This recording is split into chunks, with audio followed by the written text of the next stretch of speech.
ഏത് ക്ലാസ്സുകൾ കഴിഞ്ഞാലും ഒരു 3 മണിക്കൂറിനുള്ളിൽ ആ ലൈവിൻ്റെ റെക്കോർഡ് നമ്മൾ അപ്ലോഡ് ചെയ്ത് കൊടുക്കും. അത് ശരിക്കും നമ്മുടെ ഇനി അടുത്ത നീറ്റ് എക്സാം നീറ്റ് 2027 ആണല്ലോ, ആ എക്സാം കഴിയുന്നത് വരെ ഒരു മാക്സിമം ഒരു 45 മിനിറ്റ്സ് അല്ലെ 1 അവറൊക്കെയാണ് ഒരു ക്ലാസ്സിൽ ഒരു കുട്ടിക്ക് ഓഫ്ലൈൻ ക്ലാസ് ശ്രദ്ധിച്ചിരിക്കാൻ പറ്റുന്നത്. അപ്പോൾ ആ ഓഫ്ലൈൻ ക്ലാസ്സുകൾ ഒന്നും കൂടെ കിട്ടിയിരുന്നെങ്കിൽ എന്ന് ആഗ്രഹിക്കുന്ന എത്രയോ വിദ്യാർത്ഥികൾ നമ്മുടെ ക്യാമ്പസിലുണ്ട്. അപ്പോൾ ഓൺലൈൻ ഫെസിലിറ്റിയിൽ അതേ ക്ലാസ് ഒരിക്കൽ കൂടി വേണമെങ്കിൽ ഒന്ന് കണ്ട് എക്സാം അതുകൊണ്ട് നിർബന്ധമാണ്. എല്ലാ വീക്കിലും നമുക്ക് ബ്രില്യൻറ്റിൽ എക്സാമിനേഷൻ ഉണ്ട്. എക്സാം വിട്ടിട്ടൊരു പരിപാടിയില്ല. അപ്പം എക്സാം ഭയങ്കര ഇമ്പോർട്ടൻ്റ് ആണ്. ഓൺലൈനിലും അങ്ങനെ തന്നെ. ഞാൻ പറഞ്ഞു 8 to 10 അവർക്ക് ലൈവ് ക്ലാസ് ഉണ്ടെങ്കിൽ 10 മണി മുതൽ 10:30 വരെ 10 to 10:30 ഹാഫ് ആൻ അവർ അല്ലെങ്കിൽ പ്രൊഫസർ അവൈലബിൾ ആണെങ്കിൽ 45 മിനിറ്റ്സും സ്റ്റുഡൻസിന് ഇൻട്രാക്ട് ചെയ്ത് ഡൗട്ട് ആ സമയത്ത് ആ ക്ലാസ്സിൻ്റെ ഡൗട്ട് അപ്പം തന്നെ ചോദിക്കാനുള്ള ഓപ്ഷൻ നമ്മൾ കൊടുത്തിട്ടുണ്ട്.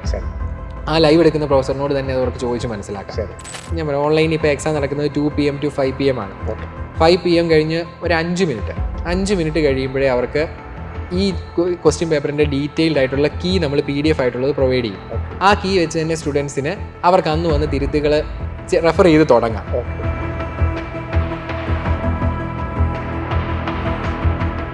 ഒരു സ്റ്റുഡൻറ്റിന് ഡിസ്ട്രാക്ഷനിൽ നിന്ന് സ്വയമേ മാറി നിൽക്കാനായിട്ടുള്ള ഒരുപാട് ഓപ്ഷൻസ് ഓഫ്ലൈൻ വരുന്ന സമയത്തുണ്ട്.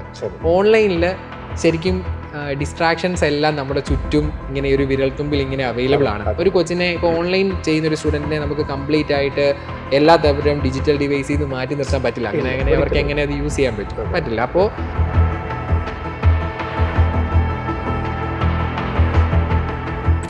ബാക്ക്ലോഗ്സ് വരാതിരിക്കാൻ ഏറ്റവും പ്രധാനപ്പെട്ടതായി ചെയ്യേണ്ടത് സമയം പഠിക്കാൻ വേണ്ടിയാണ് നമ്മൾ ഈ ഒരു വർഷം മാറ്റി വെച്ചേക്കുന്നതെന്ന് ഉറപ്പിക്കുക. മറ്റ് കാര്യങ്ങളെല്ലാം മാറ്റി വെക്കുക. നമുക്ക് ഓഫ്ലൈനിൽ മൺഡേ ആണ് എക്സാം, ഓഫ്ലൈൻ ബാച്ചുകാർക്ക്. ഓൺലൈൻ ബാച്ചുകാർക്ക് സൺഡേ ആണ്. അതിനകത്ത് ഈ സാറ് പറഞ്ഞ പോലെ തന്നെ പർപ്പസ്ഫുള്ളി തന്നെ അഡ്വാൻസ് ലെവലിലുള്ള ക്വസ്റ്റ്യൻസ് ഉണ്ടാവും, നീറ്റ് ലെവലിലുള്ള ക്വസ്റ്റ്യൻസ് ഉണ്ടാവും, NCERT ലെവലിലുള്ള ക്വസ്റ്റ്യൻസ് ഉണ്ടാവും. അത് 3 ടൈപ്പും ഇൻക്ലൂഡ് ചെയ്ത് തന്നെയായിരിക്കും പരീക്ഷകൾ നടക്കുക. ക്ലാസ്സും എക്സാമും ഓഫ്ലൈൻ പോലെ തന്നെയാണ്. എല്ലാ ഫെസിലിറ്റികളും അത്തരം കാര്യങ്ങളല്ല, അക്കാഡമിക് ഫെസിലിറ്റികളെല്ലാം ഓഫ്ലൈൻ പോലെ, മത്സരം ഓഫ്ലൈൻ്റെ ഒപ്പം. പിന്നെ പഠിക്കുന്നതും കൂടി അങ്ങനെയാണെങ്കിൽ ഓട്ടോമാറ്റിക്കലി റിസൾട്ടിൽ എത്തണമല്ലോ. ഹായ് ഓൾ, എന്നോടൊപ്പം Ajay sir. Repeaters 2027 online program. 2026 NEET exam നമുക്കറിയാം മെയ് 3-ാം തീയതിയും ജൂൺ 21-ാം തീയതിയുമൊക്കെയായി പൂർത്തിയാവുകയും അതിൻ്റെ റിസൾട്ട് ജൂലൈ ആദ്യത്തെ ആഴ്ചയോടുകൂടി പ്രസിദ്ധീകരിക്കുകയും ചെയ്യുന്നു. ഒപ്പം ഈ വർഷം ബോർഡ് എക്സാം എഴുതിയ നിരവധി വിദ്യാർത്ഥികൾ, 2026 നീറ്റ് എക്സാം എഴുതിയിട്ട് മാർക്കൊക്കെ വെയിറ്റ് ചെയ്യുന്ന വിദ്യാർത്ഥികൾ, അവരുടെയൊക്കെ ഒരു പ്രധാനപ്പെട്ട ഒരു കാര്യമാണ് എനിക്ക് ഈ വർഷം നീറ്റ് ക്രാക്ക് ചെയ്യാൻ സാധിച്ചില്ലെങ്കിൽ 2027 നീറ്റ് എക്സാമിലൂടെ ഒരു നല്ല ഗവൺമെൻറ് മെഡിക്കൽ കോളേജ്, നല്ലൊരു MBBS സെലക്ഷൻ, അല്ലെങ്കിൽ മെഡിക്കലിൽ ഏറ്റവും നല്ല ഒരു കോഴ്സ് എല്ലാവരും ആഗ്രഹിക്കുന്നതാണ്. ഈ വർഷം അത് എന്തൊക്കെയോ കാരണങ്ങൾ കൊണ്ട് എനിക്ക് ജസ്റ്റ് മിസ്സായി. ഇതാ 2026 ജൂലൈ 6-ാം തീയതി ബ്രില്യൻ സ്റ്റഡി സെൻറ്ററിൻ്റെ റിപ്പീറ്റേഴ്സ് ഓൺലൈൻ നീറ്റ് പ്രോഗ്രാം ആരംഭിക്കുന്നു. അതിനെക്കുറിച്ചാണ് അജയ് സാർ ഇന്ന് നമ്മളോട് സംസാരിക്കുന്നത്. സാർ നമസ്തേ. നമുക്കറിയാം നമ്മുടെ റിപ്പീറ്റേഴ്സിൻ്റെ നിരവധി പ്രോഗ്രാമുകൾ, ബ്രില്യൻ്റെ സെൻറ്ററുകൾ, ഓഫ്ലൈനായിട്ടുള്ള ക്ലാസ്സുകൾ, ഓൺലൈനായിട്ട് ലോകത്ത് എവിടെ നിന്നും ബ്രില്യൻറ്റിൻ്റെ കൂടെ അറ്റാച്ച് ചെയ്യാവുന്ന വിദ്യാർത്ഥികൾ. ചില വിദ്യാർത്ഥികളെങ്കിലും ചോദിക്കുന്നുണ്ട്, അല്ലെങ്കിൽ അവർ തിരിച്ചറിയപ്പെടാതെ പോകുന്നുണ്ട്, എനിക്ക് ഓൺലൈൻ പ്രോഗ്രാം എനിക്ക് മാച്ച് ആകുമോ, എനിക്കത് ക്രാക്ക് ചെയ്യാനായിട്ട് സാധിക്കുമോ? ഓൺലൈനിലൂടെ ക്രാക്ക് ചെയ്യാവുന്ന കാര്യങ്ങൾ നമ്മൾ പഠിപ്പിക്കുന്നുണ്ട്, എങ്ങനെയൊക്കെ ചെയ്യണം എന്നുള്ളത്. പക്ഷേ അവനവന് ഇത് ജോയിൻ ചെയ്യുന്നതിന് മുമ്പ് എങ്ങനെ എനിക്കിത് ചേരുമോ, ഈ പ്രോഗ്രാം കൊണ്ട് എനിക്കത് നല്ലൊരു റാങ്കിലോട്ട് എത്താൻ പറ്റുമോ എന്ന് ചോദിച്ചാൽ എന്തായിരിക്കും സാർ മറുപടി പറയുന്നത്? ഏത് കാറ്റഗറിക്കാരാണ് ഓൺലൈൻ തിരഞ്ഞെടുക്കേണ്ടത്? ഞാൻ എപ്പോഴും പറയാനുള്ളത്, നമ്മൾ ഓഫ്ലൈനും ഓൺലൈനും തമ്മിൽ, പ്രത്യേകിച്ച് നമ്മുടെ ബ്രില്യൻ്റെ കോഴ്സ് ഡിസൈൻ ചെയ്യുന്ന സമയത്ത് ക്ലാസ്സുകളിലോ എക്സാമിനേഷനിലോ ഒന്നും ഒരു കോംപ്രമൈസും ചെയ്യാറില്ല. ഇപ്പോൾ സ്റ്റുഡൻസ് വീട്ടിലാണ് ഇരിക്കുന്നത്, എന്നാൽ പിന്നെ അവർ കുറച്ച് കംഫർട്ടബിൾ ആയിക്കോട്ടെ, എന്നാൽ എളുപ്പമുള്ള പരീക്ഷകൾ മാത്രം നടത്തി, അങ്ങനെ ഒരു രീതിയില്ല. കാരണം നമുക്കറിയാം മോഡൽ എക്സാം തുടങ്ങുമ്പോൾ നമ്മുടെ ഓഫ്ലൈൻ ഓൺലൈൻ വ്യത്യാസമില്ലാതെ എല്ലാ സ്റ്റുഡൻസും ഒന്നിച്ച് എക്സാം അറ്റൻഡ് ചെയ്യാൻ തുടങ്ങും. അപ്പോൾ അവർക്ക് ആ ഒരു കോൺഫിഡൻസ് നിലനിൽക്കുകയും അറ്റ് ദ എൻഡ് ഇവർക്ക് നീറ്റ് എന്താണെങ്കിലും ക്രാക്ക് ചെയ്യാൻ പറ്റുകയും വേണം. അതാണല്ലോ നമ്മുടെ ഉദ്ദേശം, താൽക്കാലികമായി കംഫർട്ട് ചെയ്യുക എന്നുള്ളതല്ല. അപ്പോൾ അതുകൊണ്ട് ഒരു സ്റ്റുഡൻറ്റിന് എന്താണോ ഇവിടെ ഇപ്പോൾ പാലായിൽ A ബ്ലോക്കിൽ ഒരു ക്ലാസ് റൂമിൽ ഇരിക്കുന്ന സമയത്ത് അവന് കിട്ടുന്ന എക്സാമും ക്ലാസ്സുകളുമായി കിട്ടുന്ന ഫെസിലിറ്റി എന്താണോ അത് ഉറപ്പായും പ്രൊവൈഡ് ചെയ്യപ്പെടണം എന്നുള്ളത് തന്നെയാണ് റിപ്പീറ്റേഴ്സ് ഓൺലൈൻ്റെയും മോട്ടോ. പക്ഷേ അതിനകത്ത് ഒരു വ്യത്യാസമുള്ളതെന്ന് പറഞ്ഞാൽ സ്റ്റുഡൻസ് അതിനെ റിസീവ് ചെയ്യുന്ന രീതി അത് കുറച്ചും കൂടെ ഓപ്പൺ ആയിരിക്കണം. കുറച്ചും കൂടി നല്ല ഡെഡിക്കേറ്റഡ് ആയിരിക്കണം എന്നുള്ളതാണ് ഏറ്റവും പ്രധാനപ്പെട്ട കാര്യം. ഇതെനിക്ക് ഈ ഒരു വർഷം ഞാൻ വീട്ടിലിരുന്ന് ഇത് പഠിക്കുന്ന സമയത്ത് കൂടുതൽ ഉത്തരവാദിത്വം ആ സ്റ്റുഡൻറ്റിൻ്റെ ആണ്. കാരണം ഒരു ക്ലാസ് ടീച്ചർക്ക് ഒരു പക്ഷേ അയാൾ ഇവിടുന്ന് മെൻറ്റർ പ്രൊഫൈൽ ഉപയോഗിച്ച് നോക്കിയാൽ ഒരു സ്റ്റുഡൻറ്റ് റെക്കോർഡ് ക്ലാസ് കാണുവാണ് എന്ന് മനസ്സിലാവും. പക്ഷേ അത് ആ മൊമെൻറ്റിൽ റിസീവ് ചെയ്യുന്നുണ്ടോ എന്നുള്ളത് ആ എൻഡിലിരിക്കുന്ന സ്റ്റുഡൻറ്റിൻ്റെ കയ്യിലാണ്. അപ്പോൾ നമ്മൾ നല്ല ഫോക്കസ്ഡ് ആയിരിക്കണം. ഏറ്റവും പ്രധാനപ്പെട്ടത് ഒരു ശകലം പോലും സമയം നമുക്ക് മാറ്റിവെക്കാനില്ലാതെ നമ്മൾ കൃത്യമായി പഠനത്തിലേക്ക് തന്നെ എന്നുള്ള രീതിയിൽ ഈ വർഷം ഉപയോഗപ്പെടുത്തി നമ്മൾ എന്തായാലും റിസൾട്ടിൽ എത്തും എന്നുള്ള ഒരു ദൃഢനിശ്ചയം അത് ആ സ്റ്റുഡൻറ്റിനുണ്ടെങ്കിൽ അത് എവിടെയാണെങ്കിലും ലോകത്തിൻ്റെ എവിടെ ഇരുന്നാണെങ്കിലും നമ്മളുടെ ആ ക്ലാസ് വളരെ അനുയോജ്യമാണ് അവർക്ക്. തീർച്ചയായിട്ടും. അപ്പം നമുക്ക് അങ്ങനെ ഒരു സാഹചര്യത്തിൽ ഇതിനു മുമ്പ് നമ്മൾ വിജയിച്ചിട്ടുണ്ടെങ്കിൽ സമാന സാഹചര്യങ്ങളിൽ വീട്ടിൽ ധാരാളം ഫംഗ്ഷൻ നടക്കുന്ന സമയം ഉണ്ടാകാം, നമുക്ക് മറ്റ് എൻഗേജുകളിലോട്ടൊക്കെ പോകേണ്ട സമയം ഉണ്ടെങ്കിലും നമ്മളുടെ ഉത്തരവാദിത്തങ്ങൾ എന്തായിരുന്നോ അത് തിരിച്ചറിയുകയും സ്വന്തമായിട്ട് അത് നടത്താനുള്ള കപ്പാസിറ്റി അല്ലെങ്കിൽ ആഗ്രഹം ഉണ്ട് എന്ന് തോന്നുന്നുണ്ടെങ്കിൽ തീർച്ചയായിട്ടും റിപ്പീറ്റേഴ്സ് 2027 ജൂലൈ 6 എന്ന പ്രോഗ്രാമിലേക്ക് നിങ്ങൾക്ക് ഏവർക്കും സ്വാഗതം. നമ്മുടെ പുതിയ ബാച്ചുകൾ ആരംഭിക്കുമ്പോൾ എന്തൊക്കെ ഫീച്ചേഴ്സാണ്, അതായത് ക്ലാസ്സുകളുടെ കാര്യത്തിൽ, ക്ലാസ് മെൻറ്റേഴ്സിൻ്റെ കാര്യത്തിൽ, സ്കോളർഷിപ്പിൻ്റെ കാര്യം, അതുപോലെ തന്നെ ഇനി ഹോസ്റ്റലിൽ നിന്നുകൊണ്ട് തന്നെ ബ്രില്യൻറ്റിൻ്റെ ഹോസ്റ്റലിൽ നിന്നുകൊണ്ട് തന്നെ ഇതിനെ സമീപിക്കാവുന്ന രീതികൾ, സ്റ്റഡി മെറ്റീരിയലിൻ്റെ കാര്യങ്ങൾ, അങ്ങനെ സാറിന് പറയാനായിട്ട് ഒട്ടനവധി ഫീച്ചേഴ്സ് കാണും. അതിലേറ്റവും അട്രാക്റ്റീവ് ആയിട്ടുള്ളതും ഈ ഓഫ്ലൈനോട് തന്നെ ചേർന്ന് നിന്നുകൊണ്ട് ചെയ്യാൻ പറ്റുന്നതായിട്ടുള്ള നമ്മുടെ ഓൺലൈൻ പ്രോഗ്രാമിൻ്റെ ഒരു ഫീച്ചേഴ്സ് എന്തൊക്കെയാണ് വിദ്യാർത്ഥികൾക്ക് കിട്ടുന്നത്? ഏറ്റവും പ്രധാനപ്പെട്ട കാര്യം എന്ന് പറയുന്നത് ക്ലാസ്സുകൾ തന്നെയാണ്. നമ്മുടെ സ്റ്റുഡൻസിന് ശരിക്കും ഒരു ആഴ്ചയിൽ ഒരു വീക്ക് നമ്മൾ സ്ട്രക്ചർ ചെയ്യുന്ന സമയത്ത് offline Monday to Friday regular ആയിട്ടുള്ള ക്ലാസ്സുകളുണ്ട്. ഓഫ്ലൈൻ നടക്കുന്നത്. അപ്പോൾ ഓൺലൈനിലും മൺഡേ ടു ഫ്രൈഡേ റെഗുലർ ക്ലാസ്സുകൾ തന്നെയാണ്. ലൈവായിട്ട് ഇന്ററാക്റ്റീവ് സെഷൻ ആണ്. അതെ. അപ്പോൾ കാരണം ഓഫ്ലൈൻ സ്റ്റുഡൻസ് ഇരിക്കുന്ന സമയത്ത് അവർ അങ്ങനെയാണല്ലോ, ആ സമയത്ത് പ്രൊഫസർ അവൈലബിൾ ആവുന്നു, സ്റ്റുഡൻസ് ആ ക്ലാസ് റൂമിൽ ഇരുന്ന പ്രൊഫസറിന്റെ ക്ലാസ് കേൾക്കുന്നത് പോലെ തന്നെ ഓൺലൈനിലേക്ക് വരുന്ന സമയത്ത് പ്രൊഫസർ സ്റ്റുഡിയോയിൽ നിന്നാണ് ക്ലാസ് എടുക്കുന്നുള്ള ഡിഫറൻസ് മാത്രമേ ഉള്ളൂ. അപ്പോൾ മൺഡേ ടു ഫ്രൈഡേ എല്ലാ ദിവസവും ക്ലാസ്സുകൾ ടൈം ടേബിൾ അനുസരിച്ച് 3 സെഷൻ ഒരു നേരത്തെ തന്നെ ഒരു മാസത്തെ തന്നെ ഷെഡ്യൂൾ മാക്സിമം നമ്മൾ അവർക്ക് നേരത്തെ കൊടുക്കും. കറക്റ്റ് ആയിട്ട് സ്റ്റുഡൻസിന് പ്ലാൻ ചെയ്യാൻ പറ്റും എങ്ങനെയാണ് പോകുന്നത്. പിന്നെ +1 +2 ചാപ്റ്ററുകളുടെ ഒരു 95% +1 +2 ചാപ്റ്റേഴ്സിന്റെ അതേ ഓർഡറിലാണ് പോകുന്നത്. അപ്പോൾ അതുകൊണ്ട് തന്നെ ആ ഒരു ബേസ് തൊട്ട് തന്നെ സ്റ്റാർട്ട് ചെയ്ത് സ്റ്റുഡൻസിന് പോകാനായിട്ട് സാധിക്കുന്ന രീതിയിലാണ് ഓൺലൈൻ അറേഞ്ച് ചെയ്യുന്നത്. അപ്പോൾ മൺഡേ അവർക്ക് 3 സെഷൻ ക്ലാസ്സുകളായിരിക്കും ഉണ്ടായിരിക്കുക, ട്യൂസ്ഡേയും വെനസ്ഡേയും 3 സെഷൻ ക്ലാസ്സുകൾ. അപ്പോൾ ഒരു ലൈവിൻ്റെ ടൈമിംഗ് വരുന്നത് ഇപ്പോൾ രാവിലെ 8 AM മുതൽ 10 AM വരെ ലൈവ്, ഒരു ½ ആൻ അവർ അതിൻ്റെ ഡൗട്ട് ക്ലിയറൻസ്.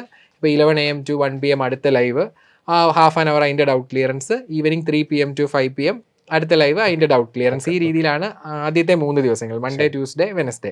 തേഴ്സ്ഡേയും ഫ്രൈഡേയും അവർക്ക് നിലവിൽ 2 സെഷൻ ക്ലാസ്സുകളാണ് പ്രൊവൈഡ് ചെയ്യുന്നത്. കാരണം അവർ ആ മൊത്തം ആ ഒരു ടൈം മാനേജ്മെന്റിനോടൊക്കെ അഡ്ജസ്റ്റ് ചെയ്ത് വരണം. ഇത്രയും സ്ക്രീൻ ടൈം ഉണ്ട്, അപ്പോൾ അതിനോടൊക്കെ ഒന്ന് അഡ്ജസ്റ്റ് ചെയ്ത് വരാനായിട്ട് നിലവിൽ തേഴ്സ്ഡേ ഫ്രൈഡേ ദിവസങ്ങളിൽ 2 സെഷൻ ക്ലാസ് കൊടുക്കാനാണ് പ്ലാൻ ചെയ്യുന്നത്. സാറ്റർഡേ നിലവിൽ കംപ്ലീറ്റ്ലി സ്റ്റഡി ലീവും, സൺഡേ ആണ് എക്സാമിനേഷൻ. ശരിക്കും ഓഫ്ലൈനുമായിട്ടൊരു വ്യത്യാസം വരുന്നത്, ഓഫ്ലൈൻ ഇവിടെ മൺഡേ എക്സാം നടക്കുന്നിടത്ത് ഓൺലൈൻ സ്റ്റുഡൻസിന് സൺഡേ ആണ്. കാരണം ജൂലൈ ലാസ്റ്റ് അല്ലെങ്കിൽ ഓഗസ്റ്റ് തുടക്കം തന്നെ നമ്മൾക്ക് റിപ്പീറ്റേഴ്സ് ക്യാമ്പസുകളിൽ ഇവർക്ക് ഓഫ്ലൈൻ ആയിട്ട് എഴുതാനുള്ള പെർമിഷൻ കൊടുക്കുന്നുണ്ട്. അപ്പോൾ അവർക്ക് ഏറ്റവും ഈസിലി ഇപ്പോൾ പേരൻസിനാണെങ്കിലും കൊണ്ടുവിടാനൊക്കെ എളുപ്പമൊക്കെ സൺഡേ ആണ്. പിന്നെ നീറ്റ് എക്സാം സൺഡേ ആണ്. അപ്പോൾ ആ ഒരു സമയം എന്നുള്ള രീതിയിലും ഏകദേശം എക്സാക്ട്ലി ആ സമയത്ത് 2 PM to 5 PM ആണ് അവർക്ക് ഓഫ്ലൈൻ എക്സാം അല്ലെങ്കിൽ ഓൺലൈനായിട്ട് എക്സാം നടക്കുന്നത്. അപ്പം Monday to Friday class, Saturday study leave, Sunday exam. പിന്നെയും മൺഡേ മോർണിംഗ് 8 AM വീണ്ടും ക്ലാസ് റൊട്ടീനായിട്ട് പോകുന്ന രീതിയിൽ ആ ക്ലാസ് അറേഞ്ച് ചെയ്തത്. പിന്നെ ഒരു ലൈവ് ക്ലാസ് ഇപ്പം ഞാൻ പറഞ്ഞു 8 AM to 10 AM ലൈവ് ഉണ്ടെന്ന് പറഞ്ഞു. ഇപ്പോൾ നമുക്കറിയാം നമ്മുടെ കോഴ്സിൽ റെഗുലറായി തന്നെ ജോയിൻ ചെയ്തിരിക്കുന്ന സ്റ്റുഡൻസ് മാത്രമല്ല ഉള്ളത്. ഇപ്പോൾ ഡിഗ്രി എടുത്ത സ്റ്റുഡൻസ് ഉണ്ട്, ചിലർക്ക് ചിലപ്പോൾ റിപ്പീറ്റോ സൂപ്പർ റിപ്പീറ്റ് ചെയ്യുന്ന ചിലർക്ക് ഒരു ടെൻഷനാണ്. ശരി, ഒരു തവണ കൂടെ ഓഫ്ലൈനൊക്കെ ചിലർക്ക് അങ്ങനെ ടെൻഷൻ കോഴ്സ് ചേർന്ന് പാർഷ്യൽ ഡ്രോപ്പ് ചെയ്യുന്ന സ്റ്റുഡൻസ് ഉണ്ട്. അപ്പോൾ അങ്ങനെയുള്ളവരെയും കൂടെ കൺസിഡർ ചെയ്ത് ഇപ്പോൾ രാവിലെ 8 to 10 അവർക്ക് ലൈവ് കയറാൻ പറ്റണം, അല്ലെങ്കിൽ 11 to 1 ലൈവ് കയറാൻ പറ്റണമെന്നില്ല. അപ്പോൾ ആ സ്റ്റുഡൻസിന് വേണ്ടി ഏത് ക്ലാസ്സുകൾ കഴിഞ്ഞാലും ഒരു 3 മണിക്കൂറിനുള്ളിൽ ആ ലൈവിൻ്റെ റെക്കോർഡ് നമ്മൾ അപ്ലോഡ് ചെയ്ത് കൊടുക്കും. അത് ശരിക്കും നമ്മുടെ ഇനി അടുത്ത നീറ്റ് എക്സാം നീറ്റ് 2027 ആണല്ലോ, ആ എക്സാം കഴിയുന്നത് വരെ അവരുടെ പ്രൊഫൈലിൽ ഈ റെക്കോർഡ് അവൈലബിൾ ആണ്. അത് ഓഫ്ലൈനേക്കാളും കുറേ കൂടി ഒരു വലിയ ബെനിഫിറ്റ് അല്ലേ? കാരണം ഒരു മാക്സിമം ഒരു 45 മിനിറ്റ്സ് അല്ലെ 1 hour ഒക്കെയാണ് ഒരു ക്ലാസ്സിൽ ഒരു കുട്ടിക്ക് ഓഫ്ലൈൻ ക്ലാസ് ശ്രദ്ധിച്ചിരിക്കാൻ പറ്റുന്നത്. അപ്പോൾ ആ ഓഫ്ലൈൻ ക്ലാസ്സുകൾ ഒന്നും കൂടെ കിട്ടിയിരുന്നെങ്കിൽ എന്ന് ആഗ്രഹിക്കുന്ന എത്രയോ വിദ്യാർത്ഥികൾ നമ്മുടെ ക്യാമ്പസിലുണ്ട്. അപ്പോൾ ഓൺലൈൻ ഫെസിലിറ്റിയിൽ അതേ ക്ലാസ് ഒരിക്കൽ കൂടി വേണമെങ്കിൽ ഒന്ന് കണ്ട് അവനവന്റെ പോയിന്റുകൾ ഒന്നും കൂടെ വേണമെങ്കിൽ റീഅറേഞ്ച് ചെയ്യാനുള്ള, അവർക്ക് ഒന്നുകൂടെ റീകളക്ട് ചെയ്യാനായിട്ടുള്ള ഓപ്ഷൻ ഉണ്ട്. അതുപോലെ ഈ റെക്കോർഡ് സെഷൻസ് ഇപ്പോൾ ഇവർക്ക് ലൈവ് കാണുന്നതിന്റെ തന്നെ റെക്കോർഡാണ് പ്രൊവൈഡ് ചെയ്യുന്നത്. ഇപ്പോൾ രാവിലെ ഇപ്പോൾ 8 to 10 ലൈവ് കണ്ട ഒരു സ്റ്റുഡന്റ് ഈവനിങ്ങിൽ അതിരുന്ന് പഠിക്കുന്ന സമയത്ത് അയാൾ ആ രാവിലെ ലൈവ് കണ്ടു, ഏകദേശം പ്രൊഫസർ ഓരോ ടോപ്പിക്ക് ഏത് സമയത്താണ് പറഞ്ഞതെന്ന് അയാൾക്ക് അറിയാം. അപ്പോൾ ഒരു കൺഫ്യൂഷൻ അവിടെ വരുന്ന സമയത്തോ ഇതെന്തായിരുന്നു പറഞ്ഞത്, അവിടെ ഒരു ക്ലാരിറ്റി കുറവുണ്ടെന്ന് തോന്നിയാൽ വീണ്ടും ആ റെക്കോർഡ് എടുത്ത് ആ പോർഷൻ മാത്രം കാണാം. അപ്പോൾ ആ സമയത്ത് അതൊന്നുകൂടെ തറാവും. പക്ഷേ അങ്ങനെയുള്ള ഓപ്ഷൻസ് ഉണ്ട്. അതാ ഞാൻ പറഞ്ഞത്, ഇപ്പോൾ ഓഫ്ലൈൻ ആണെങ്കിലും ഓൺലൈൻ ആണെങ്കിലും ആ കോഴ്സുകൾക്ക് അതിൻ്റെതായ അഡ്വാൻറ്റേജുകളുണ്ട്. അതിൽ ഓൺലൈൻ്റെ ഒരു അഡ്വാൻറ്റേജ് ആണ്. തീർച്ചയായിട്ടും സാർ ഉദ്ദേശിച്ചത് തന്നെ ഏറ്റവും പ്രധാനപ്പെട്ട ഒരു ഫീച്ചർ അത് തന്നെയാണ്. എല്ലാ വിദ്യാർത്ഥികളും എപ്പോഴും ആവശ്യപ്പെടുന്ന കാര്യവും അത് തന്നെയാണ്. എങ്കിൽ പോലും നമുക്ക് സ്റ്റഡി മെറ്റീരിയലിന്റെ ഒരു കാര്യത്തിൽ വന്ന് നമുക്കറിയാം ഇത്രയധികം പാക്കേജ് ഉണ്ട് നമുക്ക്.